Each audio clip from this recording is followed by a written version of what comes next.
listening to the Pillaging Podcast, proud member of the Crow's Nest Podcast Network, companion podcast to PJ4F.com, the #1 podcast in Raider Nation. Tune in every week wherever podcasts are found.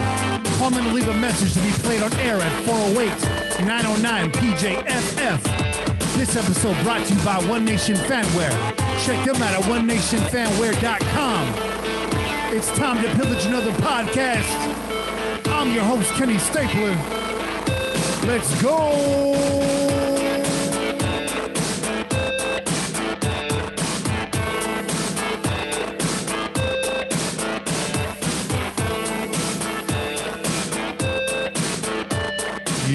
Yeah.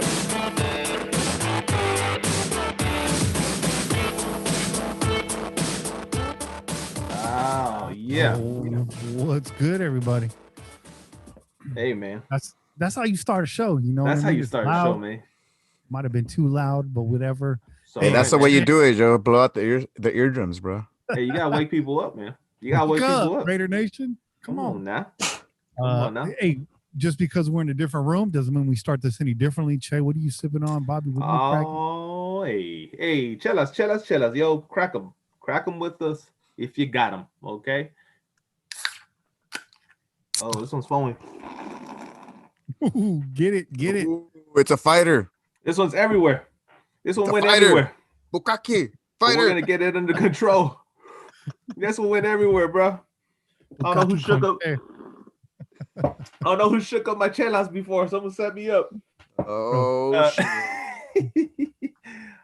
We got it. It's all over the place. But hey, anyways, we're gonna survive. We'll be okay. Right now, what I'm drinking on is another replay. It's another replay. I wasn't able to get out to the stores for obvious reasons. Just got tested yesterday, so we'll be waiting on these results just to be safe. But your boy is feeling good. That's the good news. But we got this Bike Dog Brewing Co. Okay, Mosaic Pale Ale again. Okay, it's a West Coast Pale Ale coming in at 5.5 on the ABV. And yeah, man, if you've had an IPA or a pale ale with Mosaic hops, you know, it's kind of it's got a little maltiness, got a little bit of bitters on it, right? But it's not too hoppy. It doesn't come off too hoppy. It's a good like level, like kind of balanced hop, you know. Cheers. And because of this whole disappointing mess that just happened, I figured, you know what, I'm just gonna lose all self-respect, and I just got something that just made me feel just as sad. I got some hams. Hey, go ham, bro. This is real hams, dude. Look, see, it's open and everything, dude. It's nothing snooty. It's perfectly clear. You could see it. It's like water but yellow, and it's hams, dude. That's about it. Apparently you could get 5 cents recycling if you return this. So yeah, you know, it's not bad. You know, you get paid and you get a headache or drunk, whatever. Bobby's drinking that piss warm chango from what was that movie? Smooth. Quick shout outs really quick. Shout out to 303 Raider. Pillaging. He says, you are amazing. Hey, you're amazing, bro. Shout out to Lucas Fuller. Pillaging. He just threw $5 down on the table and walked away with the chin strap ripped off the chin strap, walked away. He's pissed. Thank you. Appreciate this. Very generous, guys. It's a lot of money. Shout out really quick to the chat. We'll do a quick roll call. There's a lot of people in there. I see Raider Roo's in there. Eddie Raider's in there. Pillaging Pete, of course. You know he's in there. London Raider. Good morning, sir. Chevy Raider, what's good? Enamel Red. Been coming in hot the last few weeks. Manny Gomez. A Tribe Called Quez. Nice name. Beto and Cali. She been keeping it real for all season long. Damage Incorporated. Good morning. Good morning out there. All the way over there. And across the pond, as they would say. Jay Cali Raider. You know Jay Cali. It's a live podcast when Jay Cali Raider's in the building. The Raider Critique is in the house. WAP is in the house live. Wow. Better watch it. Dapper Dan, man. It's good to see you, Dapper Dan. I want to see you more active in the chat like you used to be, dog. Odd Angel. That's a new face. Jesus Soria. Welcome. Quinn, what's up? Quinn's name was getting longer, and now it's like getting shorter.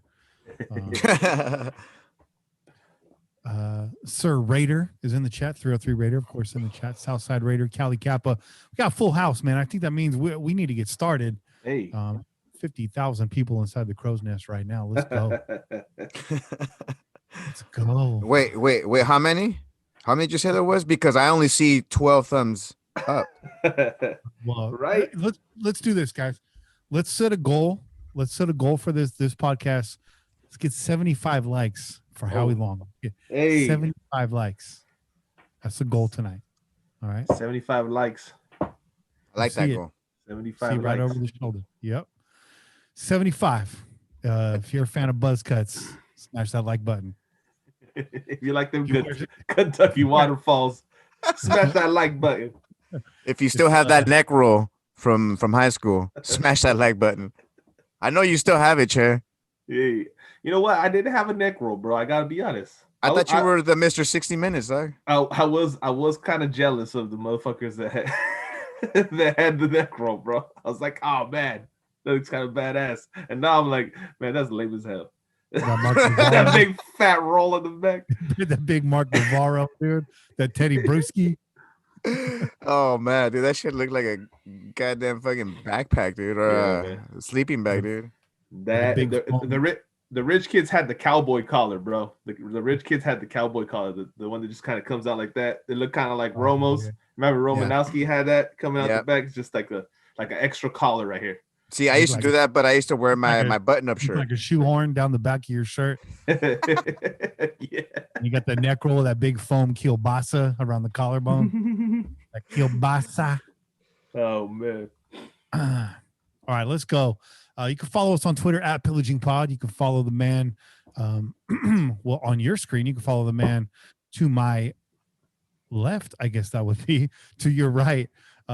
At Bobby Wasabi 4080, and you can also follow Che at Che_PJ4F and Kane at Kane MT6. Kane can't be with us tonight.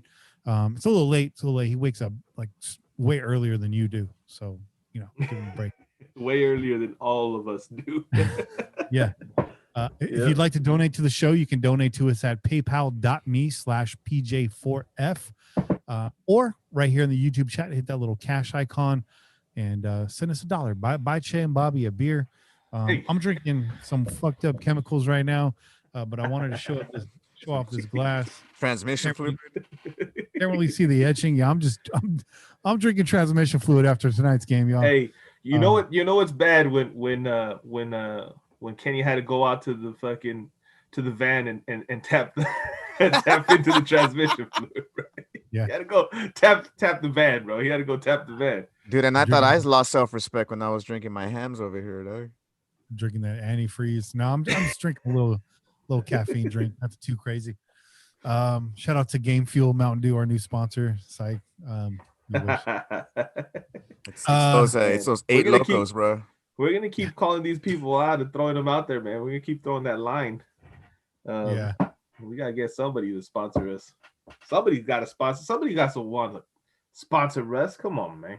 Come on, grocery outlet. Come on, grocery outlet. quit holding out, bro.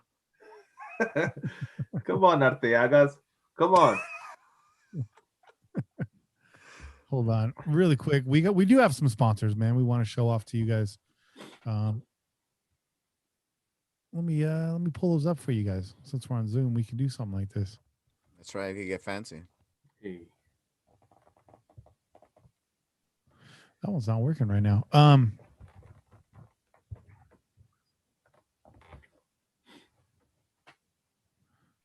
Thanks for filling the airtime, guys. You got my back. Appreciate that. Always.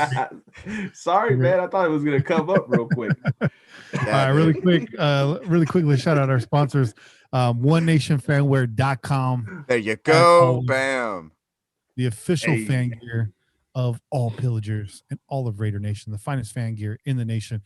Go over there right now. You see, you got the pillaging hoodie up there. Pillaging hoodie is up, bro. Hats. You still got the nice pillaging neck gaiter. Real popular this time of year. Keep the face warm. Keep yourself protected.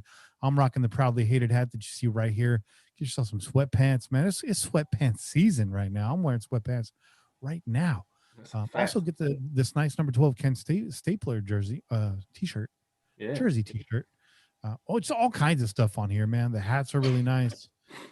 Snapbacks right now. Everything's really cool. You got the Tecmo bow hat, right? That's what's Come up. on. Come Look at on, that. man. That's dope as That's hell. too sick. That's dope as hell. Get yourself the new design, the Sin City. And of course, as you can see it, the Ooh, silver nice. on white pillaging hats are back. These things are icy. You got to get them. These aren't always available. They come and they go. So I would hop on it now. You get it while it's hot. Limited edition, y'all. They got distribution centers in the East Coast, on the West Coast, and also in Europe. So whatever you order, you're going to get it fast. You're going to get it at a fair price. Also, don't forget, DC4L Custom Tees, still a sponsor of this show. We have the original podcast logo. You can get that on a really nice t-shirt, and you can get it on a zip-up hoodie.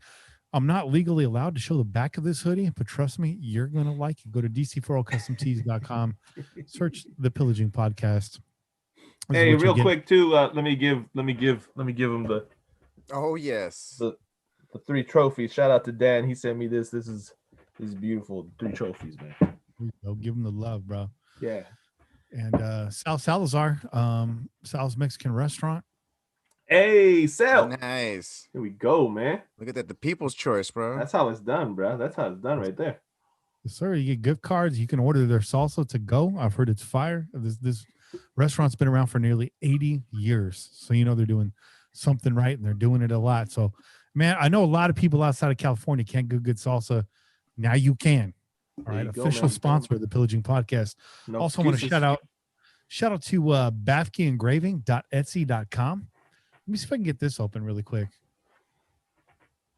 This website's working here. I can't wait to try that salsa. There you go, right there. This is the glass I'm drinking out right here. $15. It can be yours. Ah, look at that pint glass.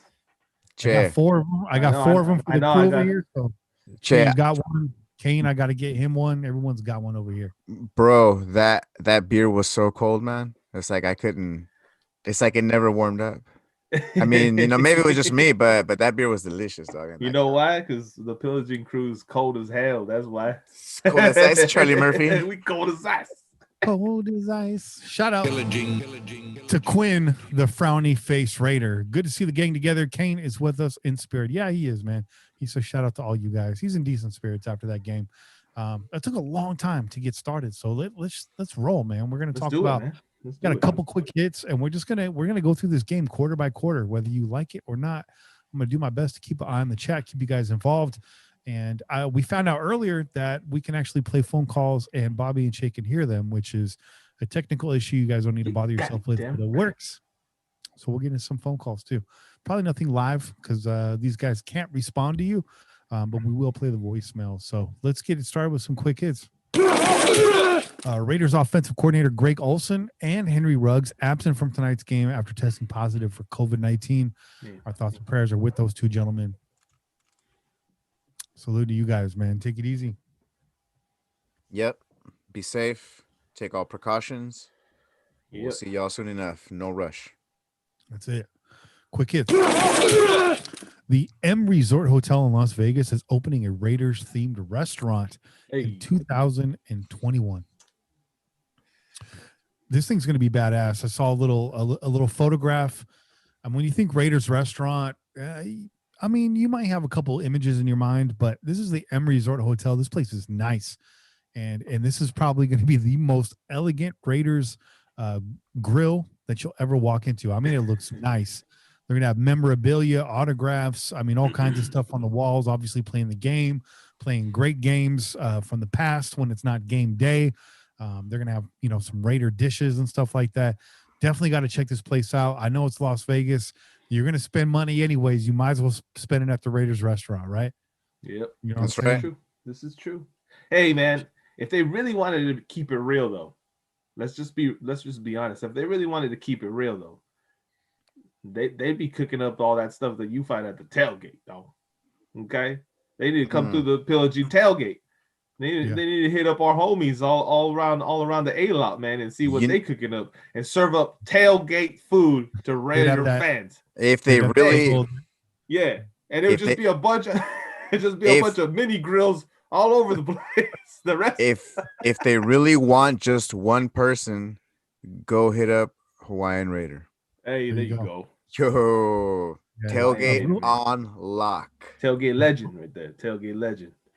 a legit Shout Raiders out. restaurant is like 35 sweaty dudes huddled around a comal waiting for the next taco. That's And the urinal trough on the side. oh, no, come on, man. Come on, man. Let's leave that in the Hey, past. hey, dude, I still got it from the Coliseum, bro. I'm trying to sell that, man. I got to Hey. use it somewhere. Bobby's selling the purple jeans with the little Raiders trough backsplash, unwashed, signed, game worn. That's right, dude. Last game. It's on eBay. Last bid was $758. It's a good price. It's a good price. It's Shout just out to me, dude. Silky I just Slim. keep revving up the price, man. Keep betting against yourself. Shout out to Silky Slim. Hey, Thank you shut for up. the $19.99 in the chat. Very generous. Honestly, too much money.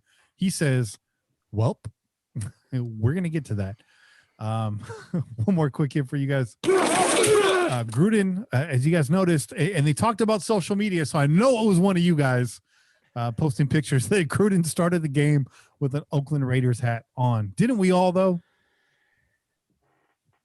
I still got it on, bro. I still got it on, dog. I still got it on, man. Oh yeah, he knew what he was doing. Ain't nothing Bobby's changed got over the here, hat. bro. Look, I got the collie right here, man. I think Bobby's got the actual hat from tonight's game. That's what I was He got that right off of Gruden's fucking head. It's missing the button. Oh man, that's when he yanked it. He's like, "Give me that, Gruden." Hit in the now game. It's time for the good, the bad, and the ugly. We're gonna get into this game. We're just gonna go quarter by quarter, man. Let's do it, man. First drive, Raiders come out. Jacobs up the middle, gets stopped, 1 yard gain. Seen a lot of that. Seen a lot of that lately, right? Jacobs not getting any push up the middle. The line really not doing him any favors. Those holes aren't opening like they used to. And I'm surprised that on the right side it's the same thing because it's Trent Brown, Gabe Jackson, Rodney Hudson. What's going on there, Che? Is it injury? I mean, we've been talking about undisclosed injuries. I mean, is Trent Brown not right? What's happening? This is a it's a mystery, but I really don't think it's much of a mystery, man. We already know that our big boys up front, man, they don't really take days off unless they're like cannot move, like they can't like play, Incognito, he went out with that Achilles, and he hasn't been able to come back. I don't think that's because he didn't want to. I think it's because that's a big dude with a bad Achilles. That does those two don't equal performance, bro. You know what I mean? Like that's just not gonna happen. That's a lot of weight to carry around. These are some big dudes. There's a reason why they're one of the best offensive lines when they're all healthy, because they can punish people. And in recent weeks, we haven't seen that. We haven't seen the kind of manhandling that we're used to seeing, right? Like they're going out there. You see guys get through. You're seeing more pressure on the quarterback. You're seeing the line get held up, when we're used to just seeing the running back being able to get behind one of the guards and just get like 3, 4, 5 yards easy, right? It's not happening now. And I think it's all attributed to injuries, man. Look, we have Rodney Hudson, who is by far, and this is not just bias, man. Just go ahead and look at his performance. Go ahead and look at his, how long he's been able to keep the quarterback clean, how effective he is. In my eyes, he's the best center in the league, and I think all of Raider Nation can agree on that. That dude you can count on, absolutely. Mm-hmm. But you can see in the last few weeks that even he's struggling a little bit, and that's because I know he's got that kind of mental toughness that says, "I'm gonna go out there, I'm gonna play if I'm banged up." If I'm beat up, if I got, if I'm injured, I'm still gonna go out there. If I can stand up, I can play. You know what I mean? And I think a lot of these other guys have taken cues from him because he is the captain. He's the captain of that line. So you got Colton Miller on the outside, like I said last week. He's been playing, he's played the last few seasons injured. And a lot of people, doubted him and they, said about a bunch of negative things about him. We were never on that. We acknowledged that he was playing injured, and that he actually had shown some pretty good prowess, even though he was, by other people's accounts, selected too early and all that kind of stuff. Cole Miller has been exactly the tackle that we wanted. As long as he's healthy, he performs. Yeah. And the same thing can be said for Gabe Jackson, right? The same thing can be said for Gabe Jackson. We know Gabe is a mauler. Okay, Gabe is a mauler. Pancakes for days. Okay, he stacks them up. Greater.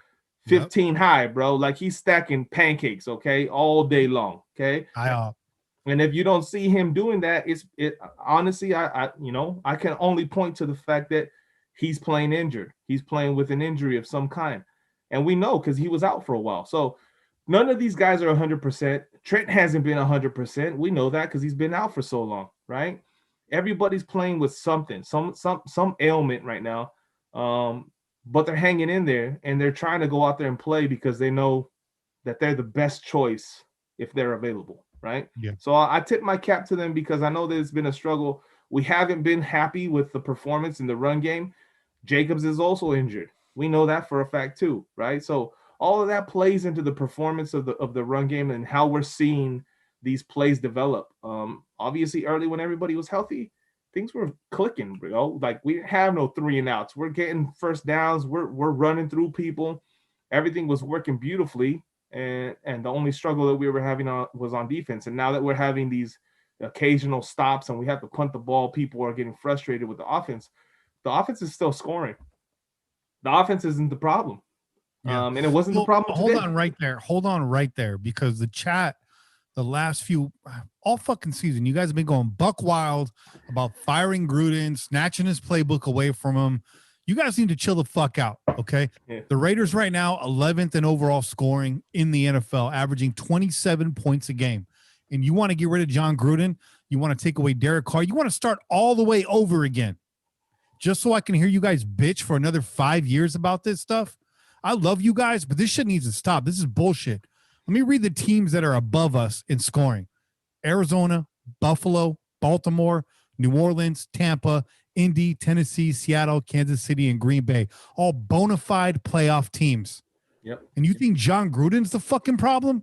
When your defense is giving up 30 points a game, when you're last in the league in points allowed in the fourth quarter, and you want to fire John Gruden's ass?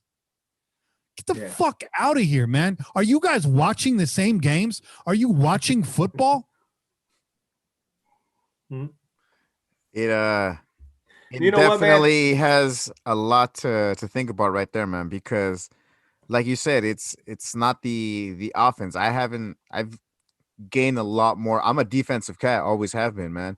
And I've gained a lot more respect these last couple of years, and especially the way it's been coming all together, man. The O-line, yeah, it's been banged up, man. But we just saw it today, dude. The O-line, even though it was trying its best to hold it together and they were making points, they had a backup QB making shit happen, dude. They would have had the regular QB making shit happen, man. But again, it's not the offense. It's the defense that's been fucking killing us every goddamn time. Yeah. I mean, your starting quarterback goes down. He has a rough, last 2.5 years, really bad. We were on him big time. In comes Marcus Mariota, the meme lord for the whole season, comes in, throws down 75 yards on the ground, has your team in this game. Yep. Remember when Justin Herbert was coming out of the draft and we were talking about this kid may not have the technique and the accuracy, but he's willing to put a team on his back and do whatever it takes to win a ball game? Well, Herbert had a good game tonight, but that description matched Marcus Mariota tonight. He put on a fucking clinic as a backup quarterback. He earned every bit of that $17 million contract that he's getting paid to be on the sideline. The guy came out off the bench and gave you energy, sparked this team. Again, another 27 points tonight, like clockwork. You could just count on this offense putting 27 points on the board. And if you can't win football games off 27 points, it's not the head coach when he's an offensive guru. Nobody knew that we were bringing Gruden in to coach up this defense. That was never happening. All right? Yep. So I love you guys, but you need to chill with that. And if you say, oh, well, the head coach is both sides of the ball. Yeah, he fired his friend's ass on Sunday night. Paul Gunther's not here anymore. Mm-hmm. And I'll say this about the defense tonight. We blitzed more. We dialed up some run blitzes for a change. We held them in check on the run under 100 yards tonight. Yeah, they got some rippers on us, but we were stuffing them. No gain. Tacos for a loss. The whole fucking shit. But when your secondary is Dallin Levitt, Keyshawn Nixon, Nevin Lawson, Eric Harris, that ain't it, Chief. You ain't winning football games in the AFC West with that kind of secondary. Facts, man. Facts. Trayvon Mullen had his worst game of the season tonight. Still played a better game than the rest of those guys. Yeah, absolutely, man. Look, I'm just gonna say this about the whole. I mean, we get to see it. We're on Twitter. We get to see Raiders Twitter.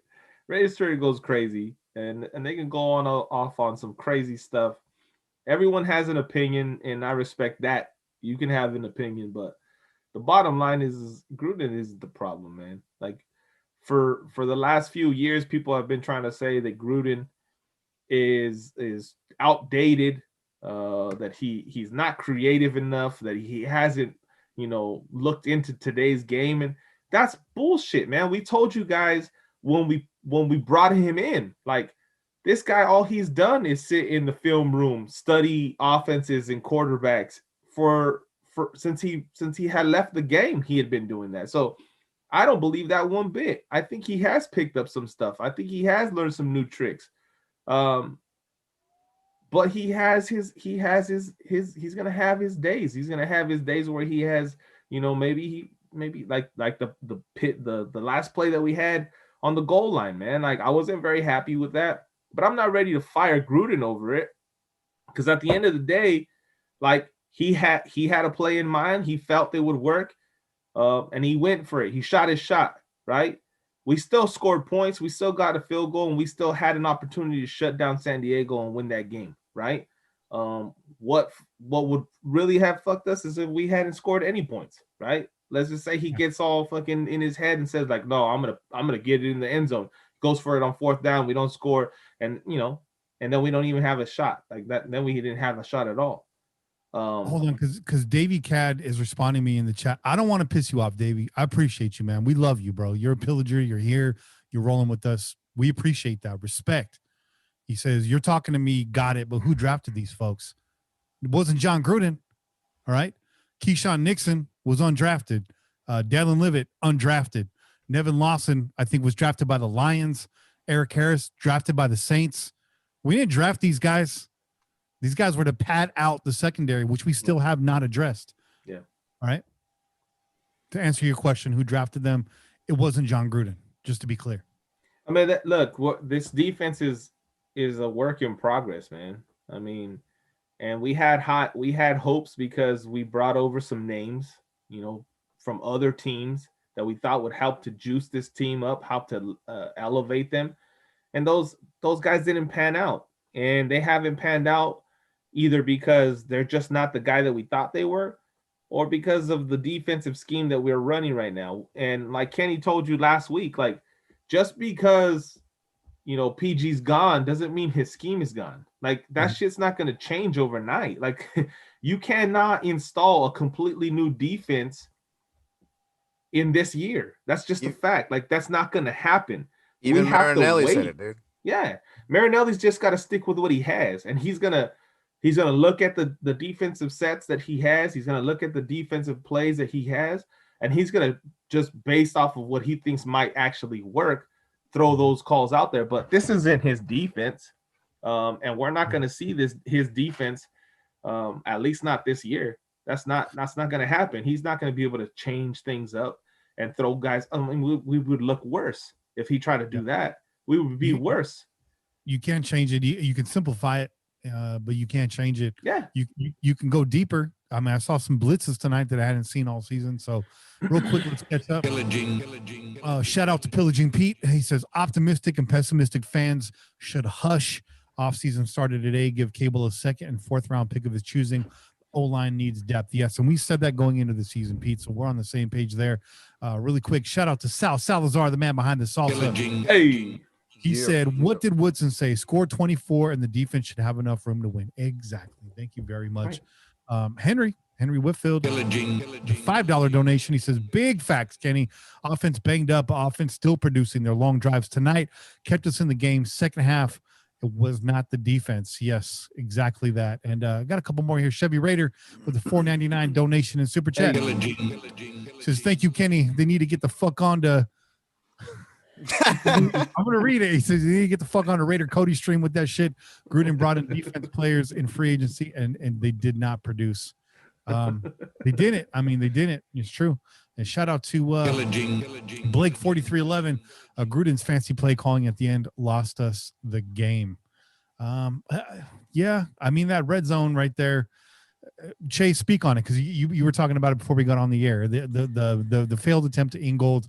I mean, like I said, I was unhappy with the play calls on the goal line, man. Look, I get like right before those last three plays, right?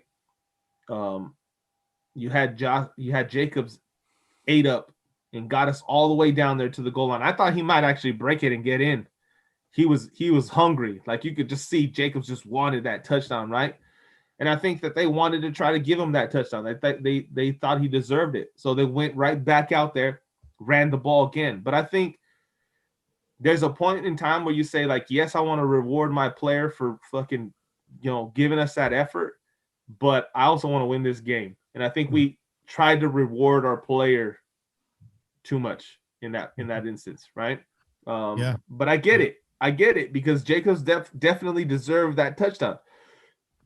But the way we went about it just didn't work. We tried to run two right up the gut. They crashed in that line like we've been talking about. They're hurt, they're injured, and they're just not operating the same way. And we got pressure. We got, guys in the backfield, and Jacobs sitting back there trying to juke before the line of scrimmage. He's trying to juke before the line of scrimmage. My brother was sitting there watching the game with me, and he's like, what the fuck? He just get upfield. And I'm like, bro, I mean, if he's hopping back and forth side to side, it's because someone's going to fucking hit him, like someone's in his face, like in line with him. So that's the only reason why, right? So we had that one, he's hopping and then he gets tackled and then he loses his footing. And now we're down to third down. Okay. Yeah. I did not like the third down call. I don't mind when Gruden goes to 3 tight end set. Okay. 3 tight ends, fullback and running back. I'm okay with that because I know the kind of tight ends that we have, right? They're as good as the rest of our receivers, especially Waller. Waller's our best receiver. Come on now. Let's be real. Waller is our best receiver as a tight end. So I don't mind that. But when you run all the people that you're releasing into the short side of the field, and it wasn't like a super, super short side, but it was still the short side of the field, okay? Because we were a little bit more to that side of the field. No, it was definitely the short side. Yeah, we were still inside of the we're still inside of it, but we were shifted to that left side. And it just didn't look like there was any room, man. Like you run a bootleg and you have your running back release there, and then the 2 tight ends that were on that side release there. You release Witten and you release Moreau, and on the backside you have Waller who's just sitting in blocking. He didn't release, bro. Like, what the hell? Like, what in your mind makes you think the best receiver out there on the field not gonna release for a pass? Like that kind of shit does drive me crazy, man. And as you pointed out earlier, Waller's been struggling in the blocking game the last couple of weeks. Right. Something going on there. So and I mean Waller might have another undisclosed injury, man, because I saw him a few times tonight shy away from some contact that I know he's not afraid of contact. I've seen him run through people and do that kind of stuff. And today, when he was out ahead of Mariota just had one more guy to beat. All Waller had to do was hit that guy, and he would have broke free for a touchdown. That would have been a long ass run. Waller instead held up and tried to catch the dude. So when I see that makes me think like this guy either has some kind of like, he's got some kind of like buggy, like something's bugging him with his legs, because that's usually what could happen. Like you go and you like try to go full contact into somebody, or you're stretched out, you extend yourself a little too much. Or either that or an arm. Maybe he's dealing with some kind of shoulder or whatever. So he was trying to catch the guy instead of like really get into the dude. And that play doesn't happen. And then we saw it a couple more times, when he stayed in the pass block and stuff like that. So I feel like he's probably injured too, because I haven't seen him all season do that. I haven't seen him shy away from contact, and he's been a great blocker for us. We've been talking about him being an all-around tight end, and that's one of the reasons why he's at the top of the tight ends right now. He's top 3 for sure. He might be the best one.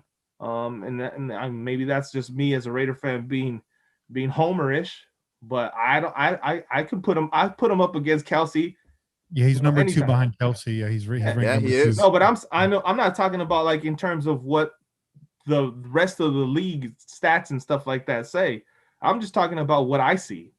Mm-hmm. I don't think that highly of Kelsey, but of course he's a Chief. So what would you expect?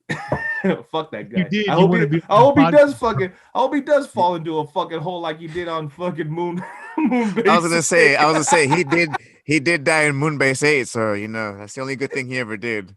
Yeah, watch that show, guys. Hey, some skin on skin contact later. We got some skin on skin session later, bro. Man, the chat's going in on Brant right now. You guys don't want me to talk about that guy. I can't take another lawsuit, guys. I really can't. All right, the second play of the game. Yeah, there's some good ones, dog. There's some good. The second play of the game. This is gonna be a long show, guys. No, just wanted to highlight. So we got off on that, and all that needed to be said, right? And that all started with the question: why is Jacobs not being as effective? It's not Jacobs' fault. He's banged up, still giving maximum effort. It's his offensive line, and roll that same line out again next year. It's going to dominate. They're banged up. Problem is the depth. So we've covered all of that. That first drive basically goes 3 and out, right? It's another 3 and out to start the game. That's at least 2 weeks in a row that we have 3 and out. I think that might be 3 weeks in a row. When we started this season, we were driving down the field and scoring like clockwork. So a big part, again, the offensive line. When your bread and butter is not churning the way it needs to, this is when you're going to get Chargers come out. They go right down the field. Not only that, 12 plays, 78 yards, 7.5 minutes. They had like 3 drives of 7 minutes or longer tonight. And that's another problem, right? I mean, we're not going to dissect this defense any more than the Chargers did tonight, are we, guys? I don't think there's much to be said, bro. I mean, I don't think there's much left, dude. Yeah, there's not much left to dissect, man. Yeah, they cut everything out, dude. Dude, straight out, it was like they left no vitals, bro. It was like biology class, dude. That frog was taken completely apart, dude. So the Raiders take the field again. They go down the field. It's a decent drive. It goes 9 plays, 73 yards in 9 plays, 5-minute drive, 3rd and goal from the 2. Carr drops back. He's got nothing. Rolls out to his right. You see him kind of hitch the body like he wants to set for that. And something sprung right there in the groin. And that's it. He pulls up lame, hobbled off the field. Dude's in a lot of pain. Yep. Are we going to see Carr back this season? I think the obvious answer is no, right? I think you're right, man. I think if there was any opportunity for him to come back, I think he might have actually tried. I think he might have tried, but the way he pulled up and the way he walked off and the way he went to the sideline and kind of like, hunched over, I think he knew, like, shit, I might have tore something. So, obviously this is speculation. We don't know the details yet, and I'm sure that's to come in the next couple of days. But I think that assumption is right, and even more so because of the performance that we did get out of Mariota, right? A performance like that from Mariota, and listen, Mariota shut me up. I sent you guys that emoji. I was like, ooh, the fucking zipper on my mouth. Because I was like, oh man, it's gonna get bad right now. It's about to get bad. Let's see how bad it gets. That's what I said, something along those lines. What did I send you back? The Larry David gif? Yeah. Yeah. That's good. That's good. It's good.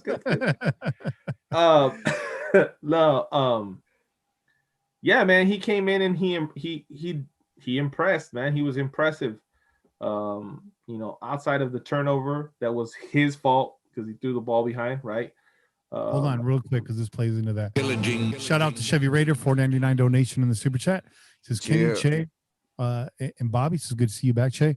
How are you guys feeling after Mariota balled out after Carr strained his vagina? I got to read these, guys. I thought it said it's Visalia. I was like, damn, dude. I was like, I didn't know it smelled weird like that over there. Hey, no, this is what I'm saying. And then shout out Chevy. Thank you for those words, man. Sure. I'm glad to be back, at least on screen, right? I'm still itching to get back in the studio, so hopefully here pretty quickly. But I mean, you feel good. I mean, I'm still not. I'm not jumping at like let's make Mariota the permanent starter. I'm sure there's going to be a lot of. Right now, I bet you right now Twitter's lit up with like the guys that really like to hate on Carr talking about there it is. We told you, like this is the guy, this is it. We're moving forward and all that kind of stuff. And I don't think that at all. I think Carr has proven himself this year in more than one way. And I think he's shown us that he is the guy. He just needs, like we told you last week, like Kenny told you last week, he needs to have a great offensive line. He needs to have fucking weapons, okay? Because once he has that, he has the protection, he has the time, and he has the guys to actually throw to and that can catch the fucking ball, that he can trust to catch the ball. He balls out, man. We've seen him ball out this year, man. There's no hesitation in me to say that this year. We've been on his ass the last couple of years, especially last season, so I have no problem, taking a step back and saying, no, look, he answered the call. When we called him out, he answered the call. So I don't feel like it's time to move on from Carr. I think he showed us this year why we need to continue moving forward with him. But obviously I'm happy about Mariota coming in and not shitting the bed. Like he came in, he balled out. He brought a different wrinkle to the game, right? He gets on, he fucking runs. And motherfucker runs fast, bro. Like you see him make that tackle, he threw that interception. He made that play on that. That was going to be a touchdown. That was good. What'd you guys think of John Gruden dialing up some option plays there? I mean, I like it. See, there you go. And we're talking about, Gruden being the old dog that can't learn new tricks, but he adjusted pretty fucking good to Mariota coming in, because Mariota wouldn't have had the success that he had tonight if Gruden didn't already have shit prepared for Mariota if he had to come in the game. Okay, yeah. Let's be real fucking clear about that. Like Mariota doesn't have the game that he had today.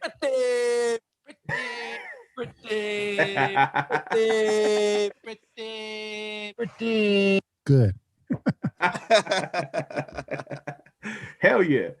But he doesn't have the game that he had tonight coming in as a backup, if Gruden didn't have like the mindset to say like, if this guy has to be in the game, I have to have a specific game plan for him to be successful. That just goes to show you his adaptability, and it was nice to see, because we had Gannon all those years back, the last great quarterback that we remember, right? And that's kind of what Gruden had with Gannon. Like Gannon could do those kind of things for us. He would scramble, he would run, he'd pick up a lot of first downs and make plays with his feet. Creative. Yeah. And so Mariota getting out there, it gave me a little bit of a flashback. Give me a little bit of a flashback for sure. But that's as far as it goes. I think Mariota is going to carry us out through the rest of the season. And then we're gonna see what happens. But I think Carr is still the guy, Yeah, and don't get your hopes up, Pillagers, because they didn't expect Mariota in that game. They didn't prepare for that. Next week, Miami's gonna be prepared for that. Yeah, that's another thing. Yep, that's sure. true. We've seen Mariota struggle with his accuracy on the deep ball. He had that problem in Tennessee. He had that problem again tonight.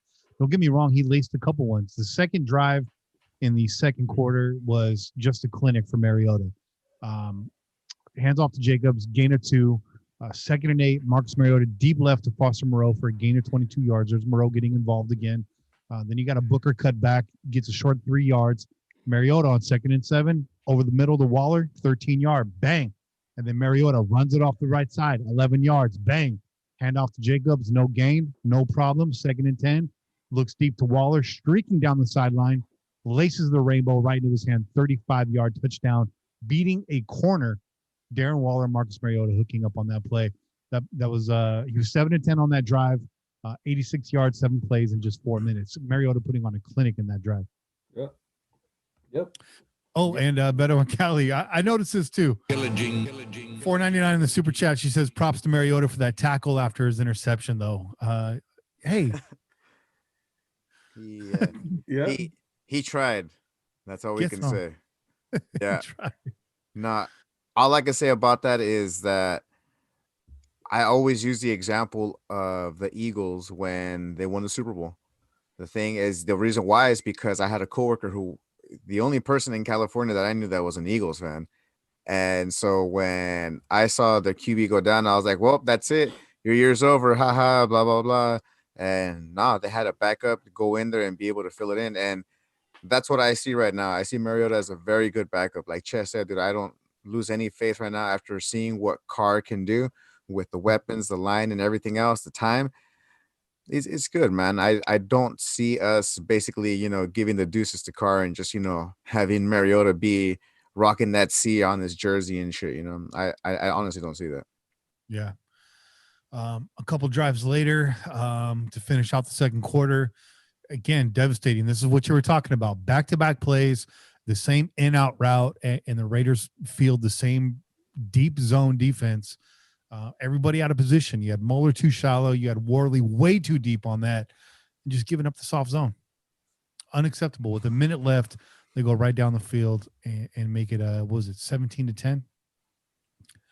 4 plays, 49 yards, in 41 seconds. This is a different game if you stop them on that drive. Yep. Dare I say this is a different game if Cleveland Furrow plays, because we were getting in there tonight. I mean, we were in Herbert's face, but could not close the deal. Yep. Numerous times, man. Times. Key was there. Listen, dude. I've been saying to put some fucking respect on Clee's name because Clee is that guy.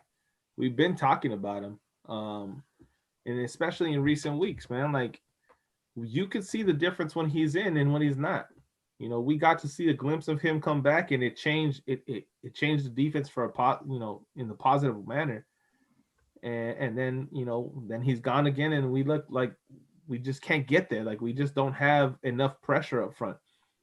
Clee is that guy, man. I have faith in that dude, and people are still downplaying him, but I think that there's a reckoning coming here pretty soon when this dude is able to stay healthy, and we improve the secondary and give the line just a split second more. I think Clee's gonna surprise some people. Yeah, for sure. But I see everything that he's done. We were talking about it. We've been talking about it for the, like I said, the last few weeks about the ways that he affects the game. He doesn't have to sack the quarterback because he can shut down the side. He can shut down the run game to one side, and then you limit the team to the offense to half a field, man. That's big. That's humongous. People don't credit that enough. Your play calling is going to be really limited when your secondary is filled with the names that I just mentioned. And those guys were never pegged to be starters, but it's who we're left with right now. So you're left with a choice. Do you blitz and gamble with those guys on the back end? Well, they tried that tonight, and you saw what happened. What do we give up in the air tonight? It was 306 yards in the air tonight. And a lot of that came in the first half, because Herbert had 100 in the first quarter, bro. Like, starting the second quarter, he was already at 100.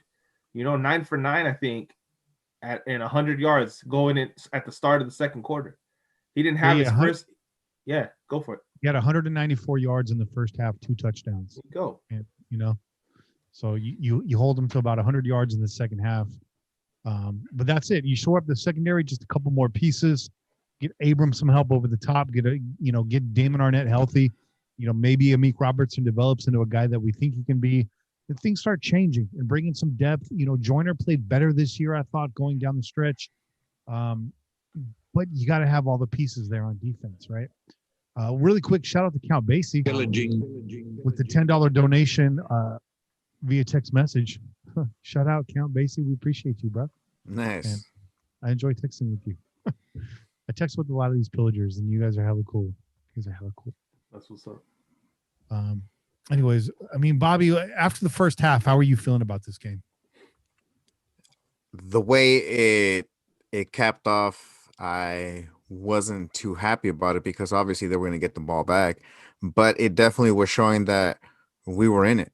We weren't getting blown out by a cook, backup QB.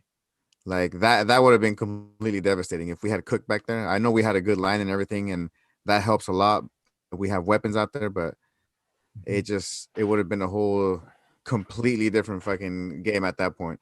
So I was confident after the first half. I was like, you know what? It sucks what happened at the end, but we're hanging in there and we can make it happen. We have a QB that's willing to go out there and fly around and sacrifice his body if he has to in a smart way as well, not to run towards the end zone with the ball hanging out outside over here. Yeah, looks like we're up to 41 likes, guys. Oh, watch out now. We got 79 in the chat. The goal 75. I know you guys can do it, pillagers. I know you can do it. Oh, if we get to 79 likes, Chair will go out there and start streaking down Hollister with the main drag. So do it, pillagers. Do it. Make it happen. Make it. Fucking pressure Chair to do it, dude. Peer pressure, Chair. You gotta do it now, bro. We said it. We're going through the quad and into the gymnasium.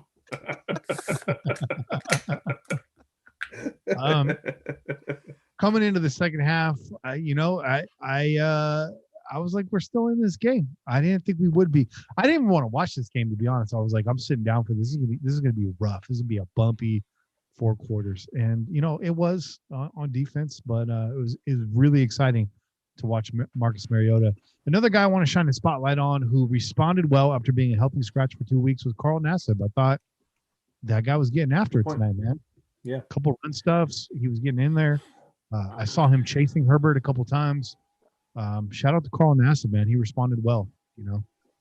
Absolutely, man. Little chip on his shoulder, right? After being a healthy scratch, for a couple games. I think that was his way of giving notice, like, hey, you better have me in this game. So a shout out to him for sure.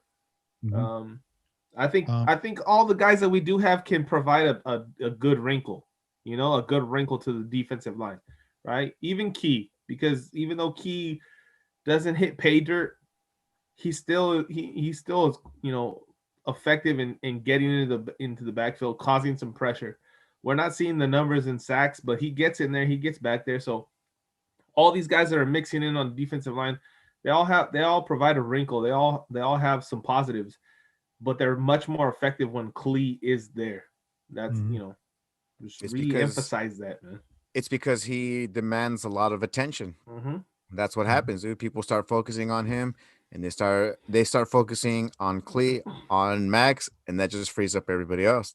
Yep. I was surprised to actually see Hurst in there making stops, dude. I was like, you know what? I'm like, I think he was listening. I think he was at one thumbs down because he got mad that we were yelling at him and shit, dude. And I was like, good. I'm glad. I'm like, pay attention, dude, because you should be stepping up, bro. This is this last 4 or 5 weeks, dude. This has been the time that everybody has to step it up, man.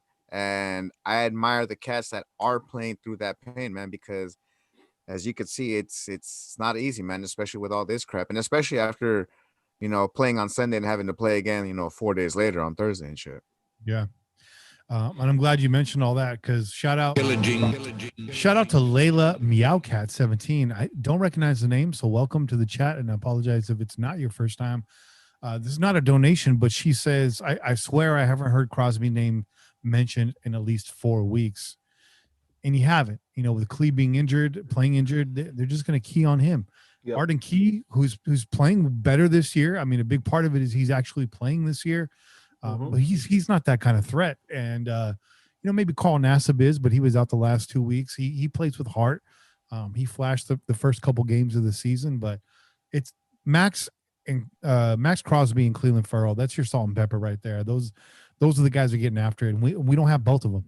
and you need both, right? Yep. You saw when Mac was here, people would get on his back for not being effective for 3 weeks in a row and then come out and have a monster game. So it takes more than one defensive end. And in fact, you need linebackers pressuring behind you as well, right? And we don't have that. Yep. And props to Kwiatkowski, who had struggled the last couple of weeks, comes in, got burned a couple times tonight. I mean, we don't ask him. He doesn't have the speed. We don't ask him to cover, tight ends and wide receivers. He has to, but that's, this it's not necessarily what he's here for, but led the team in tackles tonight with 10. So shout out. Shout out to Pete. Pillaging. With a $5 donation. He says, hit that like button until 75 so Brother Wasabi and I will have a mullet growing contest. Oh. I haven't seen your wig piece lately, Pete, but I think Bobby's got a head start on you, man. Yeah, he's got a good head start, man. Oh yeah, dude. He got that he got the Mario Lopez in Saved by the Bell right now. Hey, I'm trying to be the next Colonel Sanders, bro. You got that Corona cut, bro. Ain't no Corona cut, dog. It's just Corona length, dog. There you go. No cuts. No cuts. On the next drive, it was a 3rd and 10. Raiders struggling on 3rd down, so pay extra attention on 3rd down. I mean, you do anyways. But I like this. Mariota backpedaling gets the ball off to Waller for 25-yard completion. Not piling on Carr here, but we've seen Carr throw off his back foot, and it's not pretty. We see what we saw tonight is Mariota. He's got some snap on his ball. He's not accurate, but that ball is a freaking laser beam, man. And it comes out quick. Freaking laser beam. Hey, but you know what though? Listen, let's give some reason for that. Like Mariota, his whole entire life has been a mobile quarterback, right? So just like you see over, with the Ravens in Lamar Jackson, like these guys, this is what they do. They run and they throw. Okay, they get outside the pocket and they throw the ball. It's something that they're comfortable doing, that they've become accustomed to doing. Carr isn't that guy. And so, when he's doing that kind of shit, it's going to look awkward. It's probably going to look bad because it's not what he's designed to do. It's not how he prefers to throw the ball. He likes to, be in the pocket, get set and chuck that shit. Yeah. So, I think there's reasons for it. Okay. There's reasons for it not looking pretty when he does it. Shout out to Mariota for being able to do it, Somebody asked in the chat, Junior Melgoza, he says, is Mariota stronger than Carr? A lot of it has to do with body mechanics, man. Mariota is more compact. I would say probably a stronger core than Derek Carr does. Just being compact like that, being lower to the ground, he's going to have a little bit more torque on his passes. Derek Carr, much taller, much more upright passer, not quite as athletic as Mariota. They have strengths in different areas, though. Carr's much more accurate when he's flat-footed or when he's going forward on the pass, when he's stepping up into it. Carr's got pinpoint accuracy when everything's going well. But off the back foot, athletic plays, broken plays, Mariota all day. There's people in the chat asking, should we be running both of those guys out there? I'm not a big fan of dual quarterback offenses. I see what like New Orleans does and some of these other teams. I don't really like that. How do you guys feel about dual quarterback offenses? No, not when you have two guys that are primarily quarterbacks. You know what I mean? Like I don't necessarily like that. Because then it becomes this like question of like, well, who are you gonna play today? You know what I mean? It's like there shouldn't be a question as to who your quarterback's going to be all the time. Like 100% your quarterback is this guy. The other guy just comes in for a trick play or to change up for a change of pace or whatever. But when you have two guys that are quarterbacks, right? And you're alternating them, that's just not going to create chemistry. I think that's going to affect the chemistry of your team. That's why it works in New Orleans, because that other dude just doesn't have all the skills to be an every single day quarterback, right? He's the utility guy, right? Let's spread him out. Let him, catch a bomb. Let's pitch it to him. Let him run, like, okay, you can throw occasionally. So get in here and throw one. Like, that's why it works for them. And maybe I'll eat my words a little bit because I saw him have some pretty good games in Drew Brees' absence, but everybody knows he's not going to be the permanent guy, right? Like he is just that guy that can come in and do. He's a Swiss Army knife, right? Think about Cordell Stewart way back when. Like he was much more effective when he was just kind of like the Swiss Army knife guy than when he became the constant starter. Remember that shit went to hell right away. Yeah, real bad. Same thing, bro. Same thing. You know, so and they ran with it too for like 4 years. Mm-hmm. Yeah, if anything, having dual quarterbacks is more of a novelty thing. Like Chess said, you know, it's a cool thing to kind of like, you know, freak out the defense a little bit, but how often can you really rely on that? You have to be able to have that like Chess said, dude, that solid relationship where they can all know what the hell that person is, just those little slight indications of the body, of the eyes, whatever the hell it is, you know, that communication that they've had before. I was very nervous. I'm not gonna lie. I was nervous when Mariota went in there because dude, what's the relationship been like, dude? Not only that, Mariota was also, I believe, on the COVID list as well. Remember, he was actually thrown in there as well. So he was out for a while as well. So it's not like he was up to date all the time.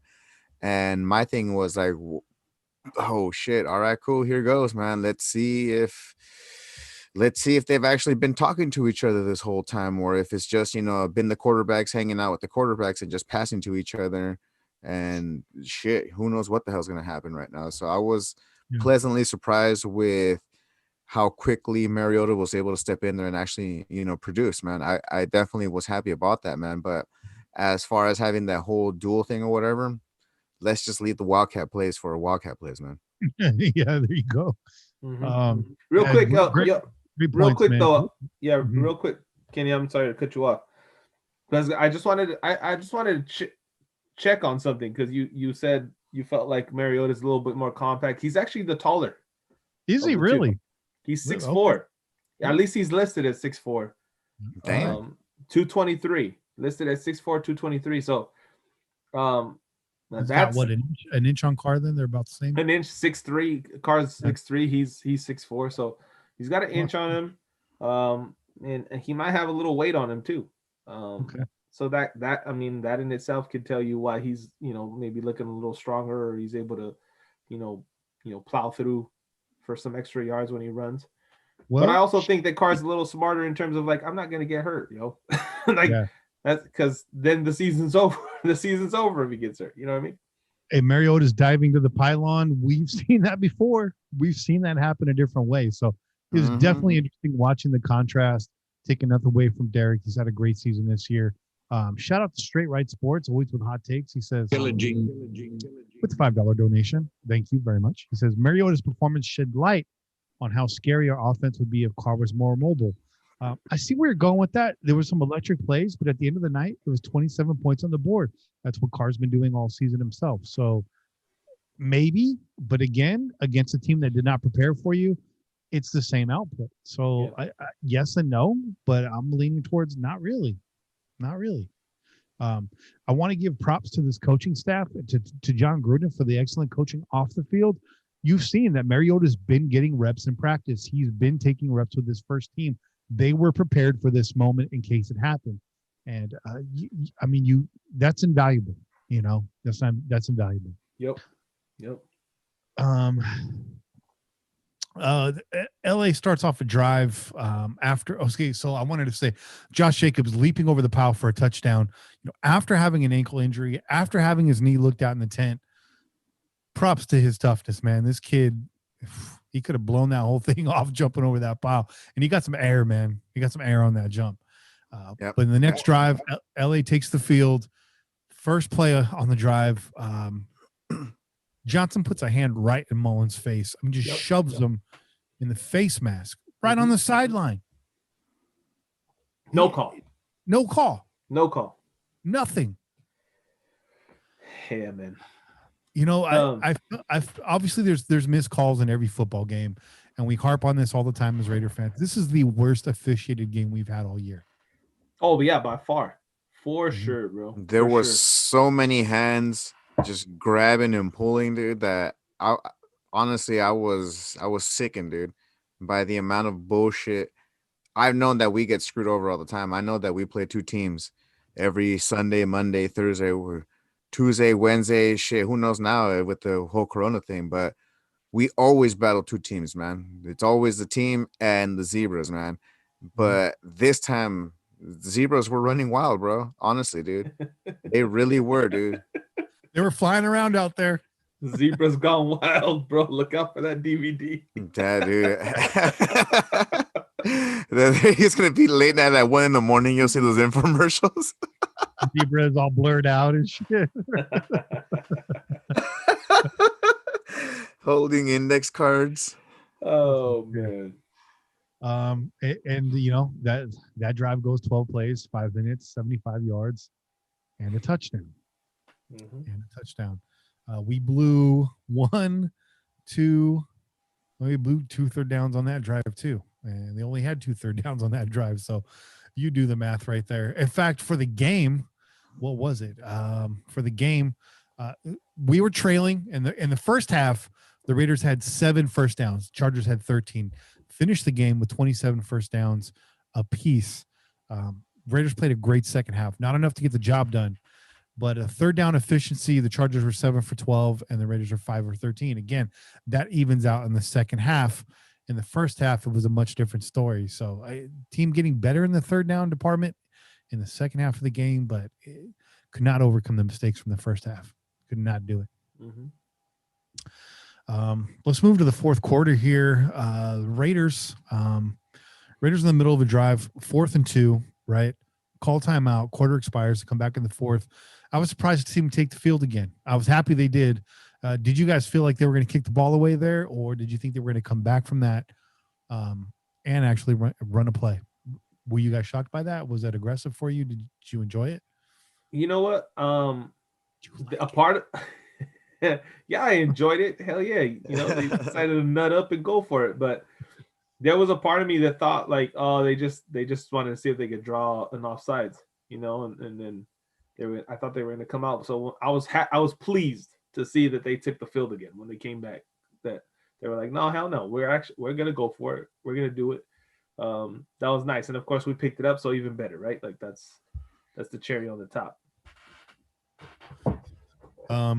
Richard Hardy in the chat. Can I call you Dick Hardy? Can I call you that? Cool name. Yeah. Or Hardy Dick, as it would be in the phone book. I think that's a good handle for social media. I think it's Hardy D. Hardy D is good. I like that. I'm no cap, dude. I think that's hilarious. I think that's cool. That's a strong name. He says, I agree with what you said about the offense and Gruden. They aren't the problem. They're not the problem, man. I'm telling you right now, they're not the problem. You guys think that his game planning is outdated? You can only do so much with the X's and O's, guys. I mean, you want more jet sweeps, you want run pass option. That's not our personnel. Now, when this is not it. Yep. And there's some nice play design today. That Waller catch and go on the wheel route, that was beautiful, man. There's some questionable calls. The red zone offense needs to do better. Shout out to Blake 4311. He says, at least we got to see Marcus play. He was fun to watch. He was. For this week, he was really fun to watch. Really fun to watch. Anyways, fourth quarter, we come out 4th and 2, shotgun, tight bunch, and they passed the ball. Caught by Aguilar on a comeback while going to the ground. A couple plays going to the ground tonight. One by Zay Jones. Aguilar, wide receivers are playing their heart out tonight. Aguilar, Mariota nearly knocked Aguilar's finger off tonight. Blew that fucker back. It was backwards. You didn't see that? What? Yeah. It was. They had the camera there. They were focusing on it. And I thought it was a pinky, but then you see like the ring finger, and that thing it's just like this, dog, but by itself. Yeah, I've seen that before on the field, but goddamn, dude, that was nasty, man. Hey, shout out to him for just going to the sideline, getting it popped back in place, and just coming right back on the field. Well, that's what you're supposed to do, bro. That's why they always say you're supposed to carry a number 2 pencil with you, bro.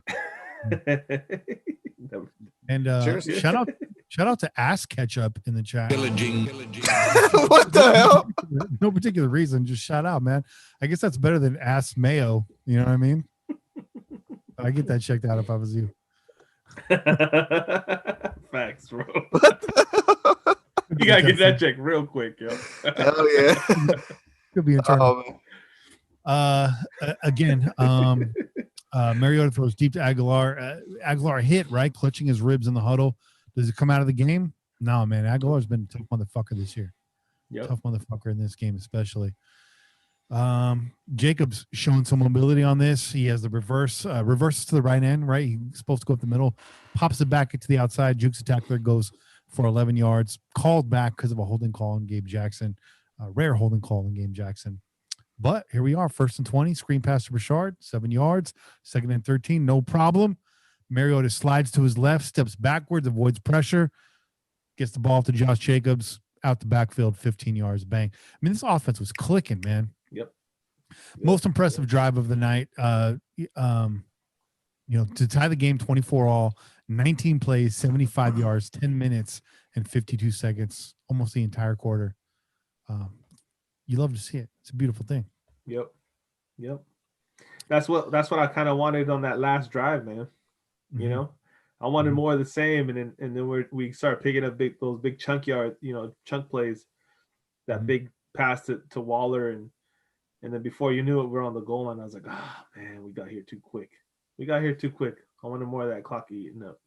Yeah, because even if you get a field goal with that and you ate up the clock, you give them the ball back with a minute or 50 seconds or whatever. You can live with that. You can say like, okay, we're all right. Which is why I was excited that when we went for it so many times on 4th and short, 4th and 1, 4th and 2, whatever the hell it was, I was excited by that, man, because I was like, it got to the point where it's like, fuck, dude, I don't trust this defense enough to actually be like, you know what, we're gonna go ahead and let them take over. It's like, we're just better off going for it right here, dude. I mean, shit, we're gonna turn over and give them the ball right back here anyway. So, and what the hell, AJ Cole, 14 fucking yard punt. Talk about giving him the ball back, dude. That was some horse shit, dude. Yeah. There you go, on cue, Bobby, because somebody in the chat was like, "How come no one's saying anything about AJ Cole?" It's because Vinny was like, "All right, Bobby, so next man up," and I know he was talking about them purple pants, bro. Hey. And I was like, you know what? I would have gone out there, dude. I mean, shit, I can even hold the fucking ball too. I'll hold the ball. Bam, bam, bam, hold it. The hell was that, dude? He almost fucking. Dude, that was stressful as hell when I saw that ball fly out, dude. I was like, bro, come on, dude. Just hold the fucking ball, dude, and let dude kick it. It's not going to get there, but let him try.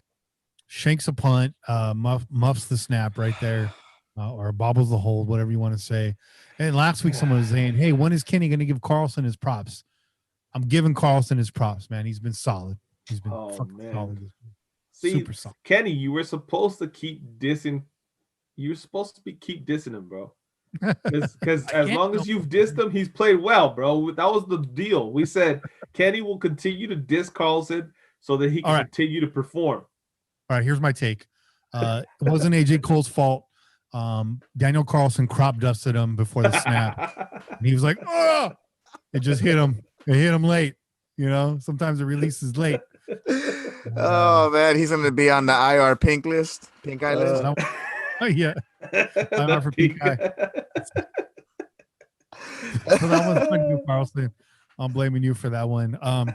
But coming off that 11-minute drive, the Chargers come out. They give us a gift. They go down the field. They got a 47-yard attempt. No good. Here we come. Right down the field. Didn't get very far. Who's to blame on this interception? Who's to blame? Is this a Zay Jones fault? The pass was behind him. Is it Mariota's fault? Is it a combination of the two? I mean, this is really the turning point of the game. If you really look back at everything, I felt like the Raiders had the momentum right here. I felt like we were going to do something on that drive. Who do we blame? Yeah, I mean, I gotta blame Mariota. I mean, I don't know if the route was supposed to be more of a hitch. Zay kind of started to cross over the middle, but I mean, he had a DB right in front of him. So I don't know. It was behind. The pass was behind, and when that happens, when a ball is behind a receiver, I mean, you gotta put blame on the quarterback. Yep, you gotta put blame on the quarterback.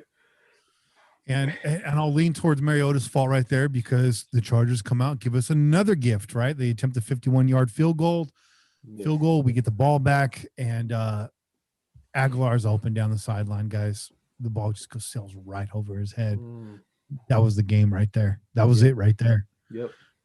You know, but I mean, they're still alive. We go into overtime, and I mean that basically brings us to the play that we started off talking about at the beginning of this podcast. You know, roll out right to the short side of the field. You got Ingold dialed up. Waller's not releasing. Really questionable play call there in crunch time. Just played that way too safe.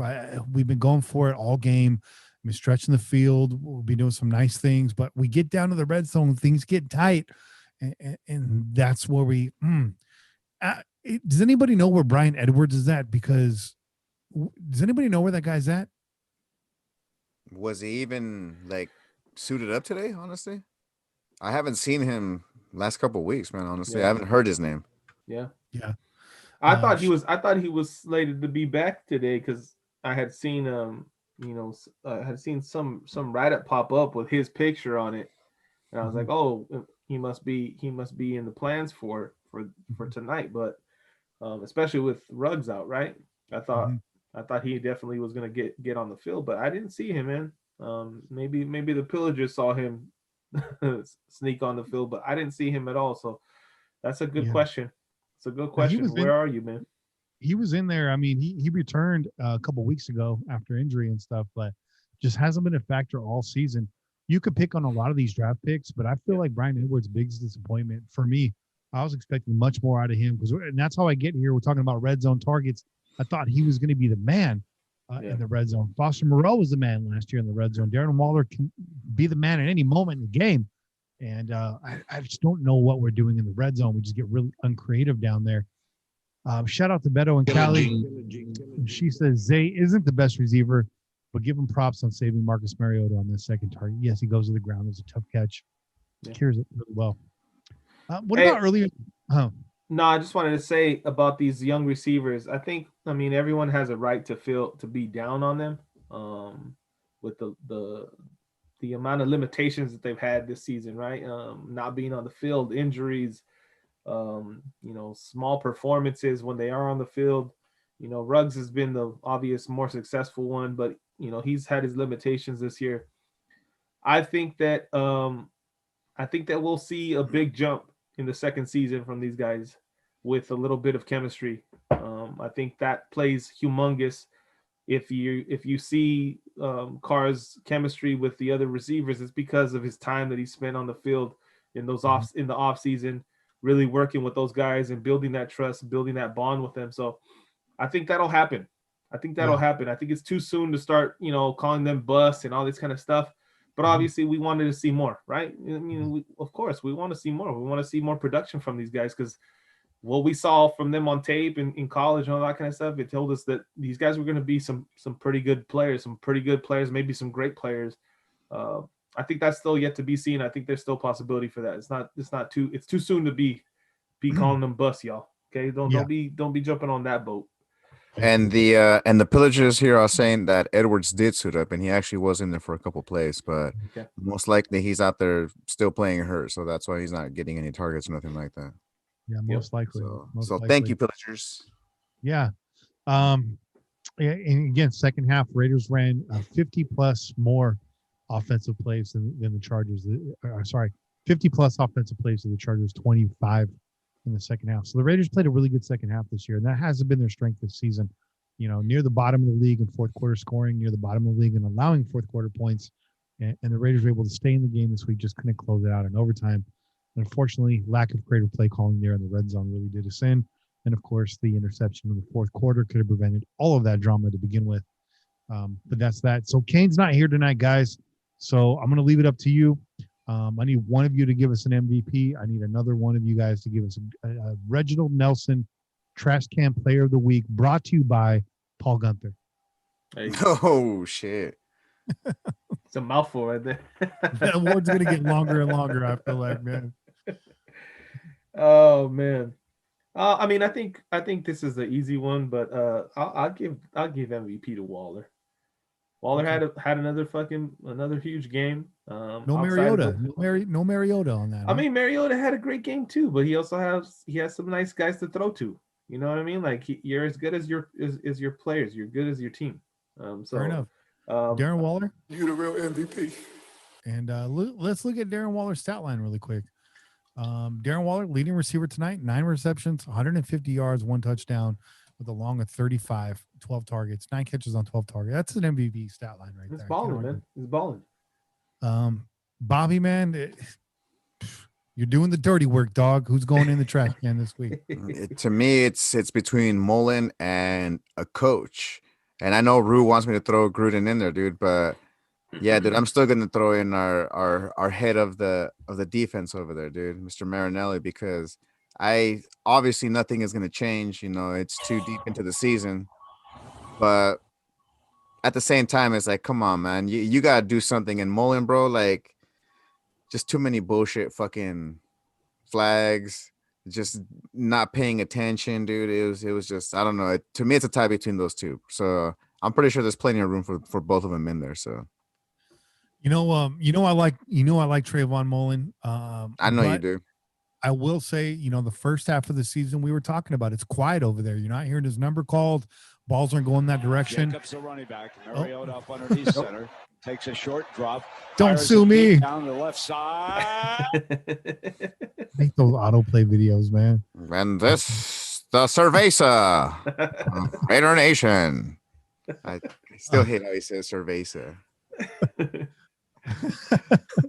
Chorizo of Raider Nation. I was going to say, in the last 3 weeks, you've seen Mullen being picked on a lot more. Yeah. Why do you think that is?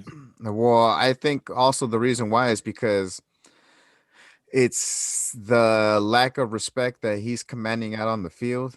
And more importantly, they're like, you know what? We've never really seen this cat, so let's just go ahead and start tossing it that way. Start picking on him. Takes a short drop, fires it deep. Where is this video even at?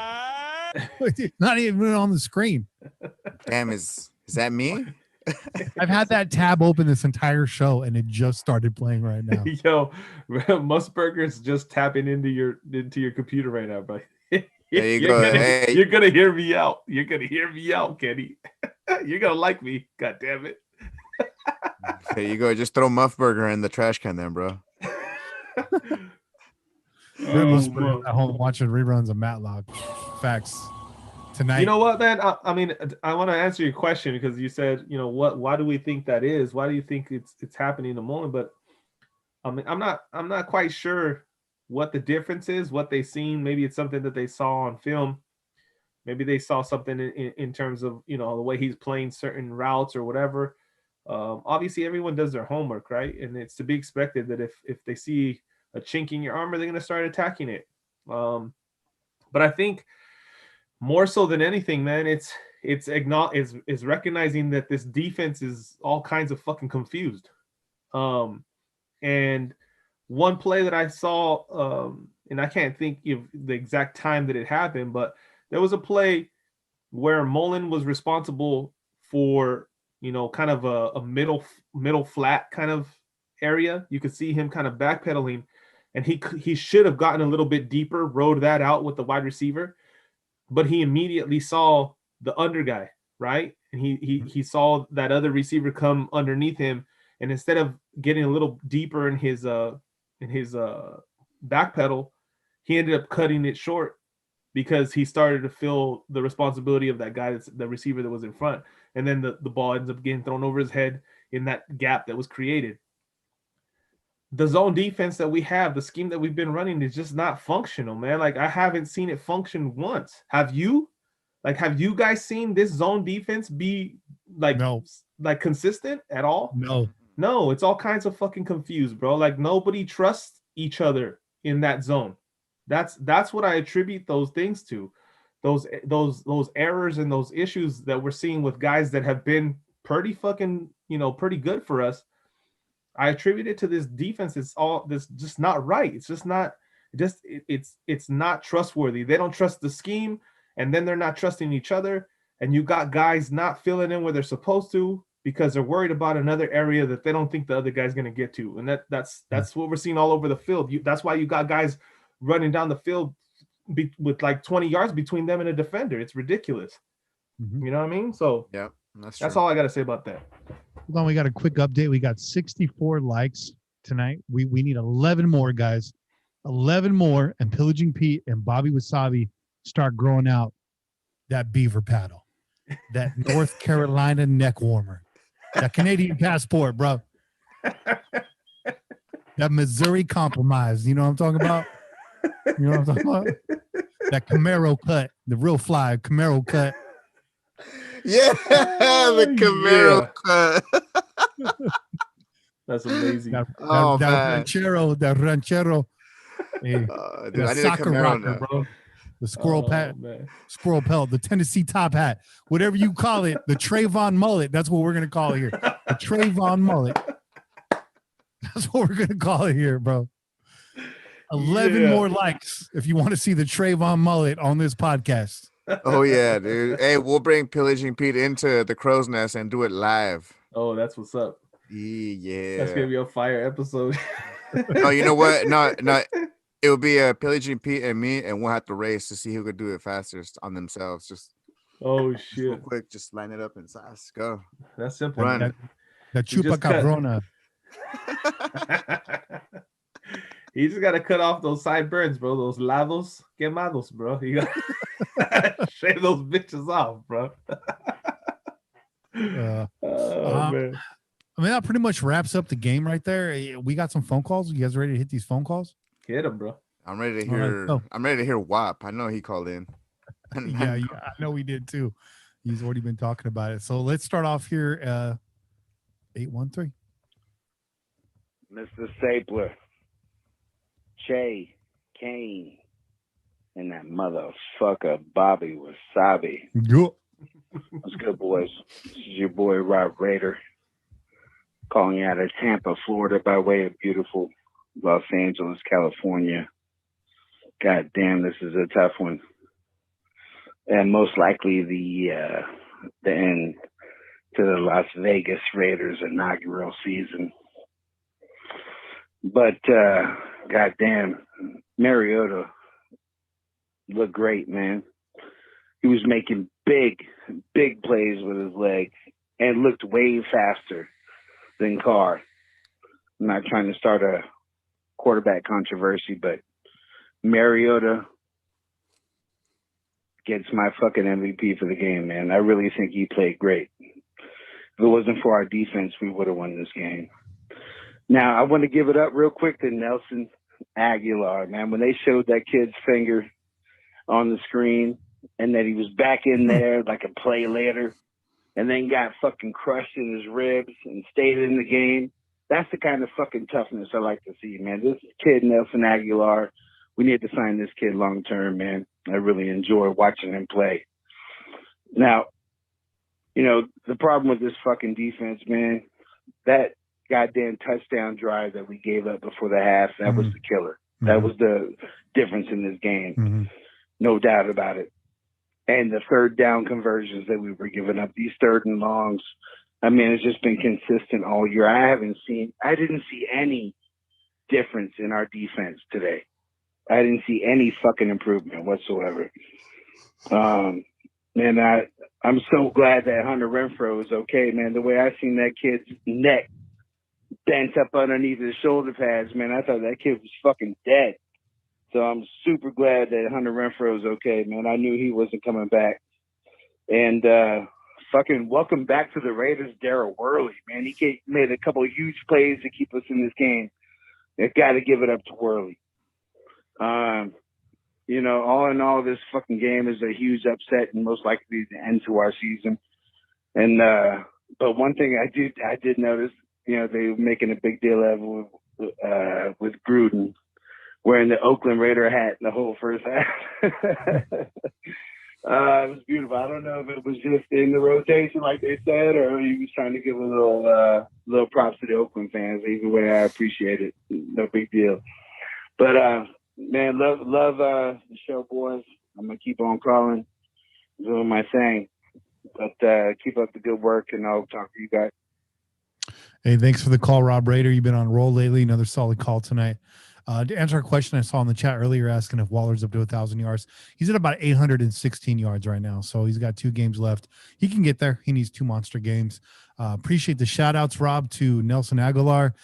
Honestly, if I'm going to kind of show my cards right now, for me, Nelson Aguilar, despite the play of Josh Jacobs in his heart, despite the fact that Waller's been balling out been balling out, Nelson Aguilar is one of the front runners for my offensive MVP this year. We did not see that kid coming. And without Aguilar on this offense, where would we be? Some of the biggest pass plays we've had all year, Nelson Aguilar. Yep. The speed that we expected to see from Ruggs, it was right there in Aguilar, man. And he showed it today too, man. That kid can take off. He can run, dude. Is that a hot take? Nelson Aguilar, offensive MVP? I mean, I guess it could be taken as a hot take. You go ahead and hit them flames, bro. Hit them flames. Funny, but if not, it's a hot cake, and it's like IHOP, bro. we just order the fried chicken and the waffles, bro. It's chicken and waffles, bro. That's what it's gonna be. Hey, those chicken and waffles were awesome when you were drunk, like we were, bro. Oh yeah, for sure. They were like the best thing in the world when you had just got done drinking all day. I wasn't drunk. They were still awesome. Kenny had to drive us home, y'all. Kenny had to drive us home. I did. Kenny was drunk off the lack of fucking sleep. That's what he was drunk off of. Man. Yeah. Shout out really quick to Beto and Callie with another $9.99 donation to Super Chat. Beto, man, so generous. Thank you. Pillaging. She says there's nobody I love more in that team than the receding hairline part-time accountant Hunter Renfro. There's no one else that scares me the most when I see him get hit. That limp body was scary. I mean, he gets ragdolled. Thoughts and prayers to Hunter Renfro, man. He took a lick tonight. And no penalty on that play. Right. No penalty on that right. play. He's a tough dude, though, man. So I'm sure we'll see Hunter come back before the end of the season. This next call is a long one. I see a lot of asterisks. I see a lot of censorship, and it's coming from the 360. So you already know who it is. It's the man that brings the thunder every single week. Hey. It's Raider Rock. Here we go. Kenny Che Kane, Brother Wasabi. What's up, Pillagers? This is my Pete. bad. Calling from a fucking motel while working out of town after watching that game on a shitty. A motel, bro? Go get yourself a hotel, dog. Hit Holiday me up, bro. Inn. Motel. Holiday Inn. Say what? Say what? Say if you're good for it. Get up, and we take her for And all I got to say is this. You know what? It was really, really nice to watch meaningful football in December for a week, 2 years in a row, only to get let down and, have my hopes be recalibrated. I'm not giving up shit. I'm really not. But from the way this looks and this, that, and the other thing, I just don't know. I'm back in the seat of not knowing what to expect next year. And from that, to all you caller lovers, to all your caller haters, I've remained neutral on this topic for fucking years now. And you know what? For anyone who wanted Marcus Mariota to start, I get it. I was really excited. So was my dad, who was texting me the whole game. I tried to text Kenny. Well, don't forget that I told you Marcus Mariota would finish the season as the Raiders starting quarterback. I just didn't know that it was going to be due to injury. So I did call it, say that he was going to start in week 9. I said he was going to take over after that. Remember, a long time ago, and you also said the season was going to end after week 4. So. That's different, all right. It ended in my mind. No, I think Bobby was saying that he would be starting in week 9 because that would be the start of the season. Start right? of the season. That's why. That's right. Hey, see, just so you know, we were hating too. I mean, hey, we had reason to be mad, bro. Okay, that's right. Reason to be mad. Let me let P Rock start to interrupt you, calling from the No-Tell Motel. And Kenny didn't respond until I figured out that you guys were going on live tonight. So love you, bro. But either way, what I'm saying now is Did he just call me out for not replying to his text message?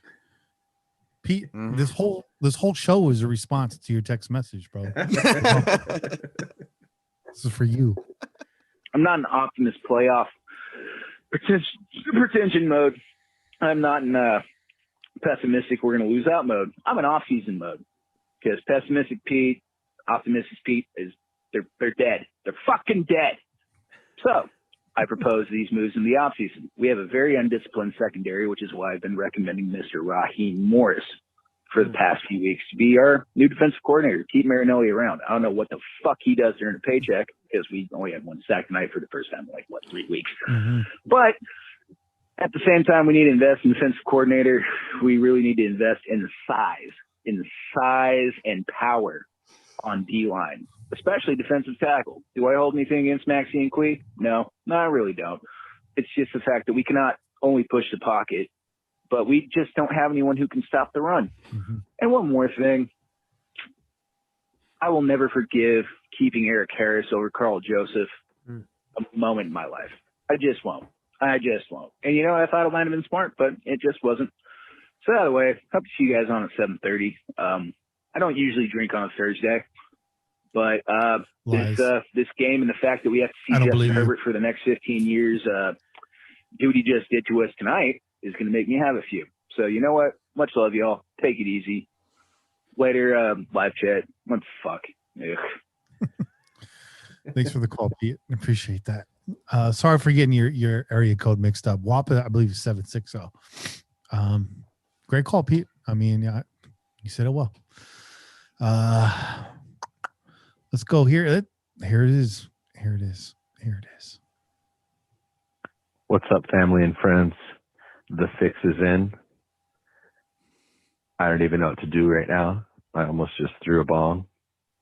I'll probably just swallow a couple more cans of beer. I have to work tomorrow and interview a bunch of people in Europe. Fuck. Promise I won't fart for that long on the phone again. Love you guys. There you go. That's 2 weeks in a row. Raider flatulence, everybody.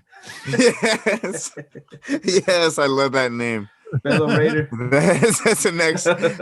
That's a runner for best nesty caller, dude. Raider flatulence. All right, let's go here.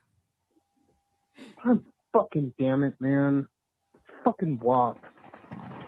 Why do we keep fucking losing games because of our fucking defense sucks? Fuck Trayvon Mullen. Fuck John Gruden. Fuck the fucking defense, man. So fucking sick of it, man.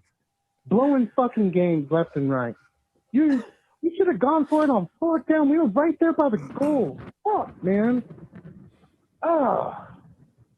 Fucking team pisses me off, man. Another season where we just fucking fall again. Like, it doesn't make any goddamn sense. So fucking pissed, man. Mariota looked good. That was it. Everyone else just played a fucking shitty-ass game, man. Fuck. WAP out, man. Fuck. I've never heard WAP that angry before. He's been mad, dude, but this one was mad, bro. Hey, WAP was very disappointed tonight.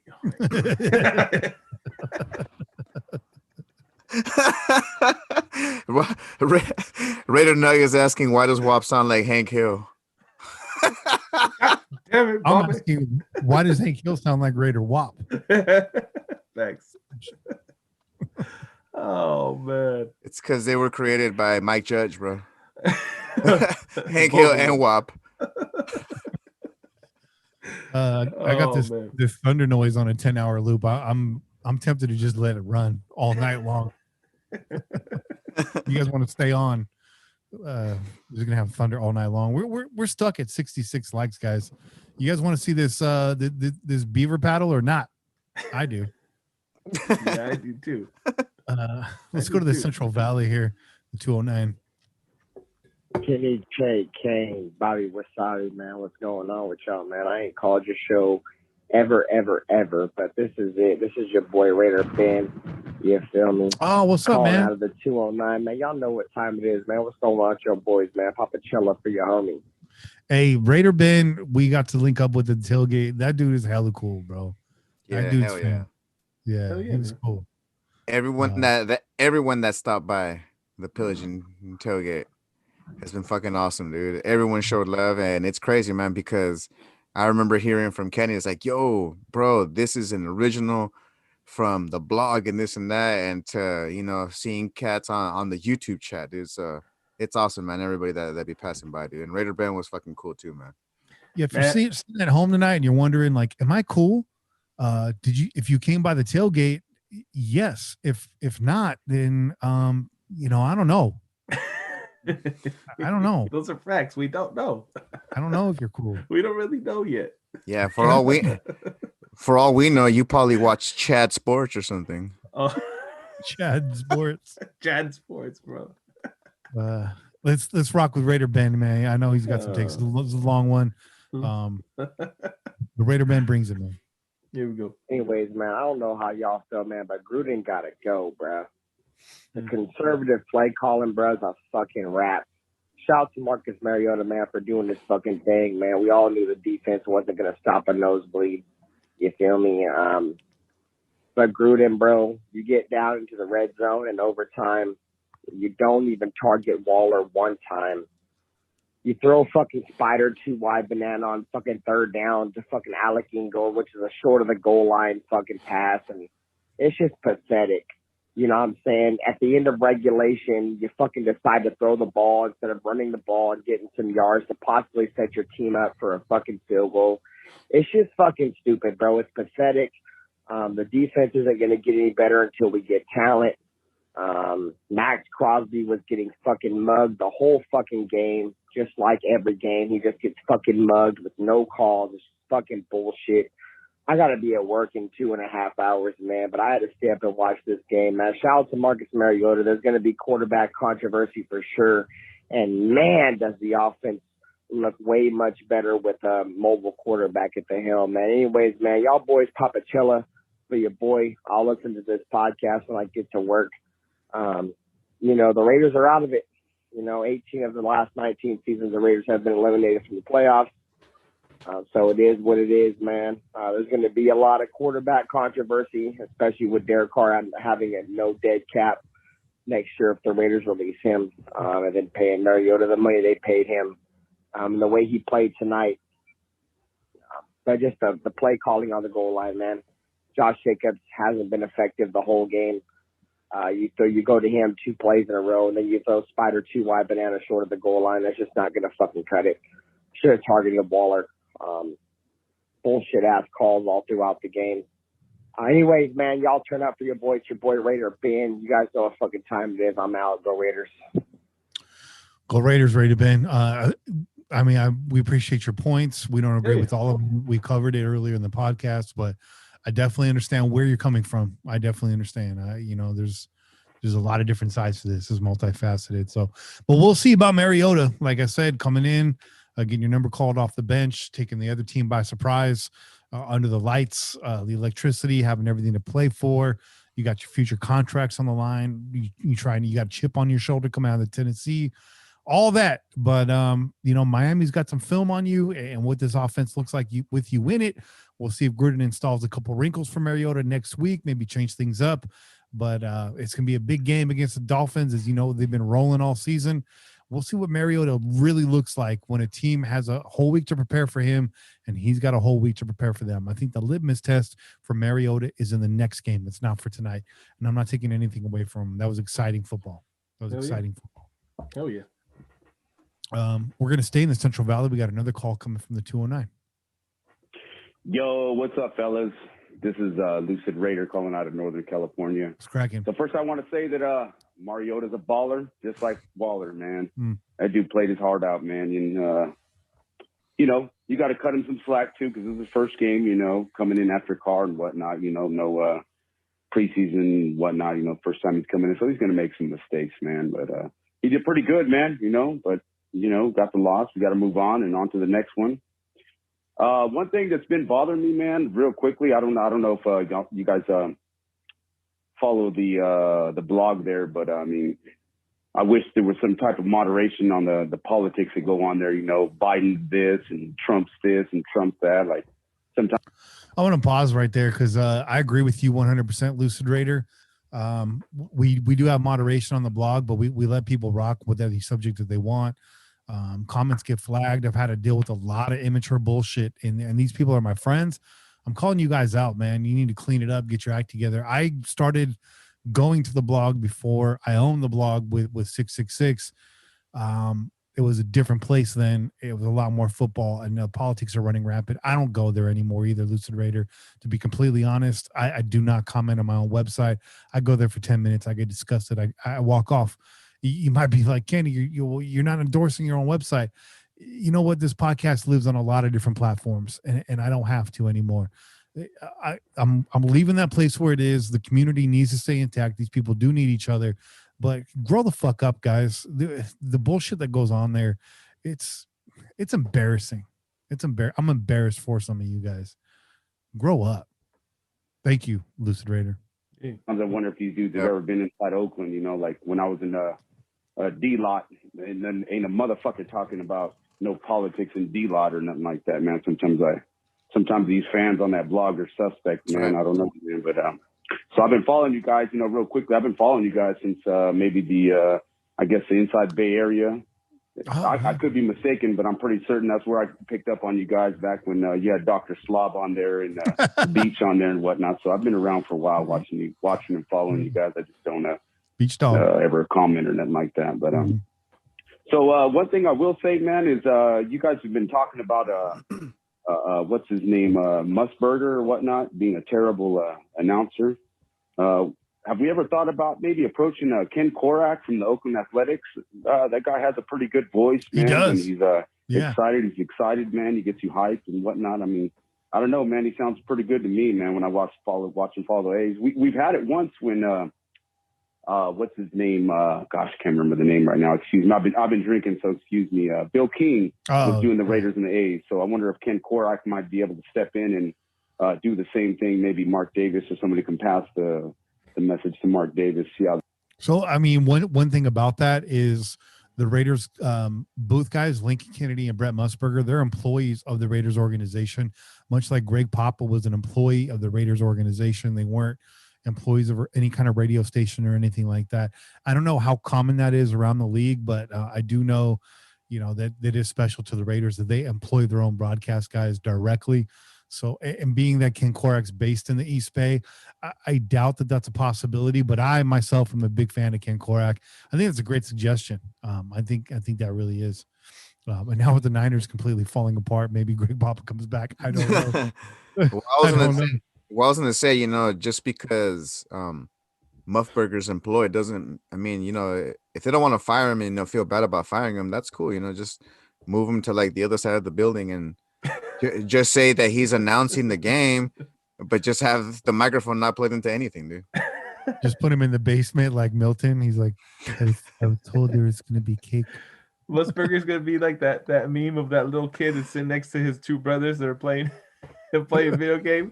He's sitting there with the control. It's disconnected.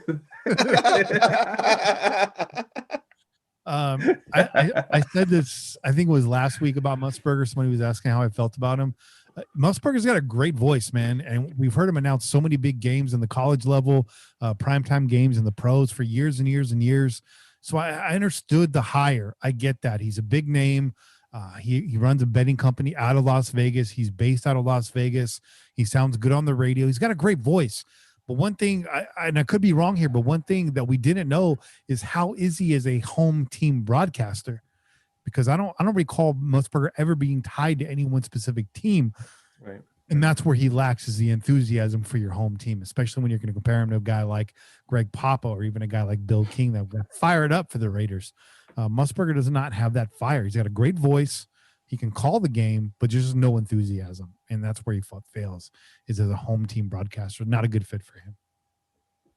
That works out, but I think Ken Korak would be a great fit for the Oakland Raiders. Excuse me.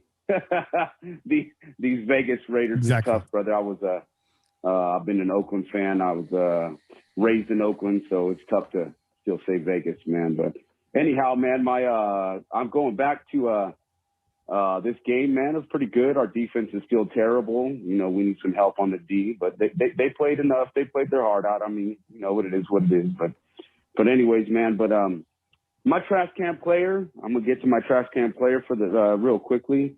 Is these fake ass fans on the blog, man, just giving up even before the overtime, man. I mean, these dudes wrote, the season's over, it's over. See you next year, fellas. This sucks. Mariota's trash. Like, I mean, man, what has happened to the Raider Nation, man? What happened to win, lose, or tie, man? I mean, what happened, man? I mean, if you guys are gonna be like that. He does continue here. He does continue right here. Let's let him rock. So, hey, calling back, I got cut off and whatnot. This is Lucid Raider out of Northern California. So I was talking about my trash can player, and it went out to the fake-ass fans on the blog, giving up already, giving up all hope. I mean, man, if you guys are going to be some fake-ass fans, you guys remind me of some Niner fans only wearing their jerseys when they win and shit. I mean, shit, go ahead, go over there. Go to Santa Clara, man. They'll welcome you with open arms. I mean, because this is Raider Nation, baby. We sound proud. We sound, you know, we with it. I mean, you motherfuckers have. I guarantee some of them motherfuckers on the blog have never been to the Coliseum. It's true. And these are the same people clamoring for the Raiders to move to Vegas, knowing damn well they never been inside Oakland. Inside Oakland, man. I mean, this is pathetic, but anyways, man. Hijo su chingada puta madre. Let's go Raiders and Joe Buck. That motherfucker, man. But you guys are doing a great job. Man. Keep at it. I love it, man. I love listening. I drive for a living, and I fucking love listening to you guys, man. Let's go Raiders! Fuck everybody else. Let's go, baby. Wow, it was a great call, Lucid Raider. You need to call back more often. I mean, point after point. And thanks for calling out the blog, man. I'm glad somebody outside is seeing what I'm seeing as well. I agree with you 100%. And I lurked on IBA Buzz for about 3 years before I finally logged in and created the name Kenny Stapler. And now I lurk again. So it's pretty much self-moderated over there. If people aren't flagging comments, I'm not deleting or banning. Haven't had to ban anybody in a very long time. Thank God. Shout out to Friskies. Yeah. If you've been listening, he's still low, man, about that. Yeah. And I will say a lot of those guys haven't been to the Coliseum, and that, you know, that's fine. It is what it is. But don't shit on something unless you've been there. Yep. We've talked about the whole Coliseum saga. I firmly still blame the city of Oakland, but I will say this: a couple haters on the blog towards Oakland and the Coliseum finally made their first trip out there. When they got there, I was like, "What do you think?" They're like, "It's a dump," and I love it. I love it here. First time here. The atmosphere is just incredible, absolutely incredible. Yep. And that's just the way it goes. So it's the last call of the night. It's the weather man calling in with the weather. Oh yeah. Kenny, hey, Bobby Wasabi. It's your boy 303 calling from. It's decent weather today. In the 50s. I'm gonna head up skiing for a week. Get the frick out of Dodge. Wow, nice. Man. I mean, nice. Raider fans, we are freaking tortured. I mean, it's just not even close. Did you see that stat where it showed that this year's defense has given up more fourth quarter points than any team since 1950? I mean, that's really the season, though, right? I mean, that's really the season. We knew it. Carolina, when we won, even when we beat the Saints. I mean, if our offense hasn't scored more than 30, I think there's a stat that I read that there's no offense that has won 7 games, or no team that has won 7 games when the defense has given up 30 points 7 times or something like that, man. It's all about the defense. You know, Mariota impressed me. I mean, the RPO the running game, which I think is something that we can, you know, work with, but he's not accurate down the field. He never was in Tennessee.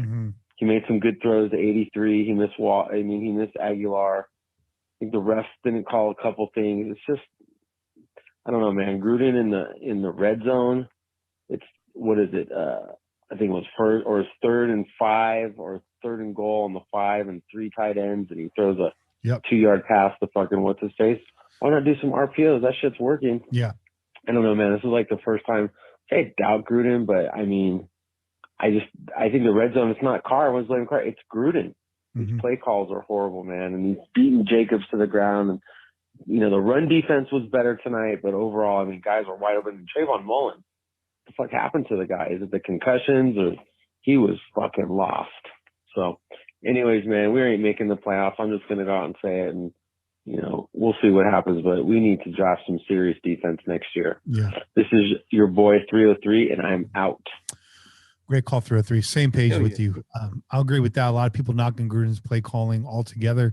I will say the red zone play calling is suspect, but I don't think it's reason enough to sack your head coach and start all over from the ground up. I mean, really consider what some of you saying. And 303 is not saying that, to be fair. He's not saying that. So, yeah. And one more thing I'll say about the blog is those guys are going to hear any of those comments, Lucid Raider, because they don't listen to the show.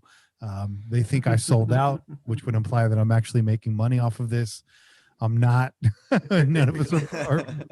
We all got day jobs. We're doing this for y'all. This is a lot of work. It's also a lot of fun. So we drink hams. Okay? Yeah. Yeah. See that? That's a real hams. Bobby's going hams tonight. But thanks for the calls. Everybody that called in, a really good round of calls. Hell yeah. Hey, Jay, remember just a couple years ago after a loss, the type of calls we would get? Yeah, man. It would be like, Jay, Kenny, King. I just finished watching the game, and I don't know, man. I don't know about this team. I don't even know what to do anymore. Anyways, makes it really hard to be a fan. You guys have a great night. Mopey Raider, I'm out. Mopey Raider. It was that, man, and it was just a lack of calls too, right? I mean, we, after a loss, we would just see the numbers dip. We'd be like, where did everybody go, man? We're still putting on the show. And you already know we don't take no losses over here. We are undefeated. We stay undefeated, bro. Yeah. But yeah, difference. There's been a big difference, man. This last season, man. This season has brought some passion, some fire out of these fans, man. We appreciate it, man. You guys lighting up the phone the way you are, bringing good information, facts, opinions. We love it all, man. We love it all. Facts. Absolutely love it all, man. We love all you guys. Even when I'm going hard on you guys and all that, guys, it's all love, Hell yeah. It's all love. Yep. We're at 67 likes right now. We're 8 shy of the Tennessee tuxedo, the North Carolina neck warmer, the Trayvon mullet. We're gonna let that rock. We're gonna let it rock for the week. There's a lot of people. There's a few thousand people that are gonna tune in tomorrow morning, and we're counting on you guys, man. Make this happen. Get on over Bobby? to the YouTube, man. Yeah, get ready Hit that for like button. We gotta see it. Yeah. Anything else you guys want to add about tonight's game? Where this team goes the next 2 weeks. We've been on for a couple hours. We can go right now. Any final words? Anything you always want to say?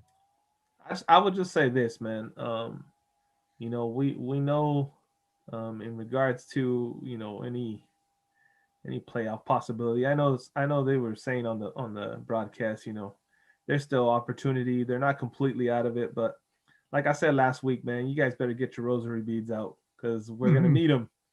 So I'm not even thinking about that. What I want to see from this team is some fight to the end. Whatever the outcomes are. Especially knowing that DC is probably going to be out for the rest of the season, and we don't know what Mariota is going to look like in a second game where he's actually playing for, right? Like you said, Kenny. I just want to see some fight. I want to see no give up. I want to see these young cats try to take a leap and leave us with an impression going into next season, because that's what it's really what it's going to be all about. We're going to get to see some character here in these last couple games. Are you guys just going to throw in the fucking towel? Are you just going to give up and be content with just heading home and waiting till next season and give it another good try? Or are you going to take a stand and let us know like this is what we're about and we're going to be better next season? So that's really what I'm looking for, man. And like Rod Marinelli said in his presser this week, what he's relying on from these guys takes no talent at all. He just wants them to know where to be and put forth maximum effort. And Gruden is a coach that preaches maximum effort all the time. And he's taking notes on the guys that aren't giving that. So these last 2 games, even though this team's season is basically over, Gruden's watching, and he's going to know who's naughty and who's nice. And, you know, the offseason is rapidly approaching. I mean, shit starts happening fast. So if you really want to be on this team, which I think is still going somewhere, hey, you better play your ass off, even if it's for the next contract somewhere else. I want to see this. I want to see this team finish out too, Che. Bobby, what do you got to say? Just because it's the last 2 games doesn't mean you have to drag ass. Don't be playing with that senioritis shit like, oh, well, it's the last. We're not going to make a fuck, whatever. You know, people get hurt that way. You have teammates that are relying on you that still want to go out there and show that effort, man. Like Kenny said, man, you know, people are still watching you.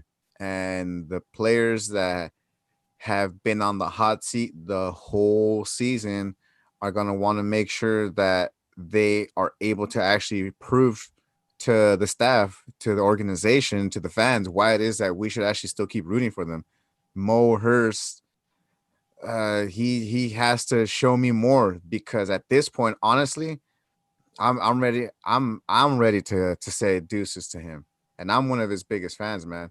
And that's what I want to see out there, bro. I just want to see people hustling, man. People out there making an effort, making an actual concerned effort to go out there and look out for their brothers out there, dude, their brothers in arms. Because, I mean, if I'm going out there and I'm going hard, I'm doing everything I can, and I see the cat right next to me just half-assing it, I'm not going to want to go out there, you know? Like, I'm not going to want to put that extra effort that needs to be put in there, dude, all the time. Because, shit, dude, it's all about being that example, man.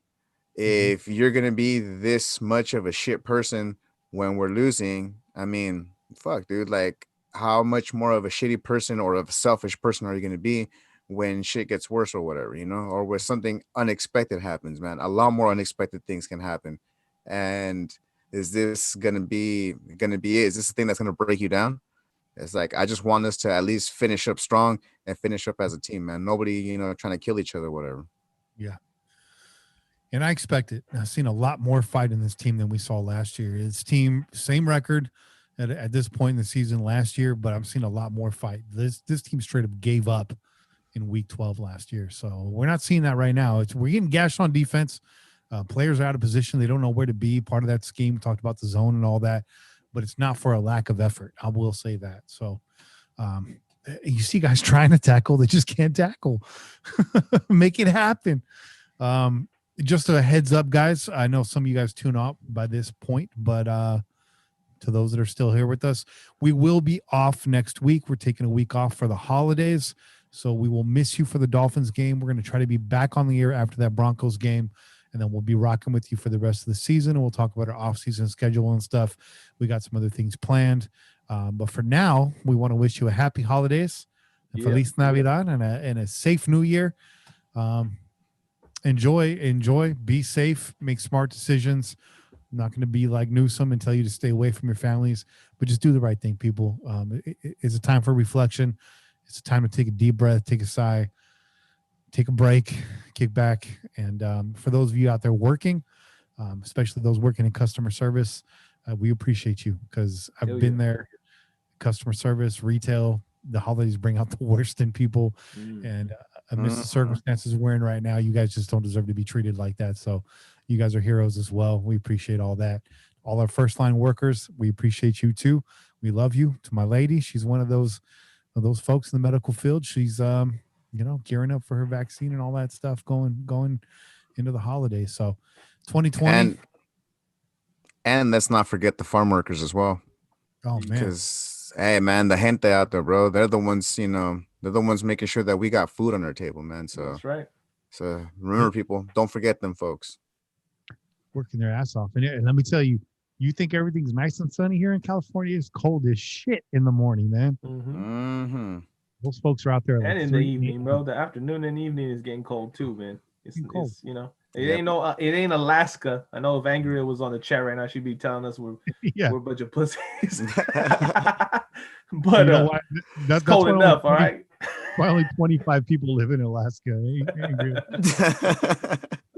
they just hold each other, yeah. That body heat. Yeah, that's what's up. And I was talking to Jen about the weather, and he lived out here for like, majority of his life. He recognizes it as cold. He's like, the only difference is it's like 60 degrees at 2:00 in the afternoon. I was like, I will give you that. It does warm up, but we're below freezing here most nights, so it gets a little chilly. And like Bobby said, man, those folks are out there early in the morning too, working their ass off. And we saw Watsonville produce in New York City. So, yep. You know what I mean? That was awesome, dude. That's because they don't got it out there, bro. Nope. And go to the grocery store, they're charging you like $15 for a head of lettuce, dog. Yeah, dude. Over here, but over here, we charge you to pick your own berries, bro. We make money off of that, dude. Hell yeah, come pick your own apples. Heidi's been lurking in the chat. She says, I'll say it for her. Heidi does live in Alaska now. We appreciate you guys. This is true. This is true. When's the Ladies of Darkness coming back? We miss you guys, man. Come on. Hell yeah. Do I got to pay for that show or something? Like, how you gotta be you guys be at a paywall now? Yeah, you have to be a Patreon, bro. I guess so. We gotta get a new episode, man. We definitely need a new episode. Oh yeah, it's a dynamic duo right there. Hell yeah. Heidi Stabbard and Ingrid Trask, the smartest women in Raider Nation. Let's go. Hey. But yeah, just to recap, we'll be off next week. We'll be back on to wrap up the final game of the season, and then weeks after that, we'll start giving you our final thoughts and putting a bow on all of this, giving you our MVPs, our trash can players of the year. We have to get into the nesties, bro. We're gonna have to get into those. Mr. Nesty time. It's about that time, y'all. And going into the new year, January, February, we'll be doing a complete remodel here in the studio and hope to show you some updates there. That's going to be a lot of your donation money at work. A lot of that stuff's just been sitting and accumulating, and we're going to be reinvesting it back here into the Crow's Nest. So hopefully you guys can see some of that. Try to post some updates. And I'm just telling you guys right now, there's a little behind the scenes for all our listeners. I think the three of us should probably get together when the season is over, take a week off, but get together here in the studio and start pulling some phone calls and some best of segments. And so we can kind of spruce up that Nesty Award show a little bit more over last year. We're always building. We're always trying to do better. So, and that's for you guys. We appreciate y'all. I was going to wear a tuxedo shirt, dude. That was going to be my way of sprucing it up, bro. Sure, we should dress up for that. That'd be cool. You have your mullet flowing by then. Looking like Theo Vaughn, bro. Yeah. I just need the glasses. Gang. We're at 70 likes, so that's gonna happen. It's gonna happen, Bobby. And wait, it was supposed to happen tonight, though, dog. The 75 was supposed to happen tonight. Well, nobody said that. Nobody said that. It was in the fine print, dude. It was in the fine print. You gotta read the fine print. All right. Well, I'm gonna go make 5 YouTube accounts right now. So. Yeah. Hell yeah. Hey. All right, guys. Make it happen, people. That's it for this week's show. Until next week, keep the wind in your sails and the rum in your mug and pillage on, Raider Nation. This has been a production of the Crow's Nest Podcast Network. I'm Kenny Stapler, joined as always by your boy Chet and Bobby Wasabi. We out here. Peace. Peace. Raiders. Just win, baby. Like a freight train coming, you're blowing the town. Like a diesel motor, you never shut down. With your pistons pumping, you're mowing them down. It's a sight to see. They all lay their money down. When you're gone, hell, you ain't acting right. When you're gone, I can still see your eyes.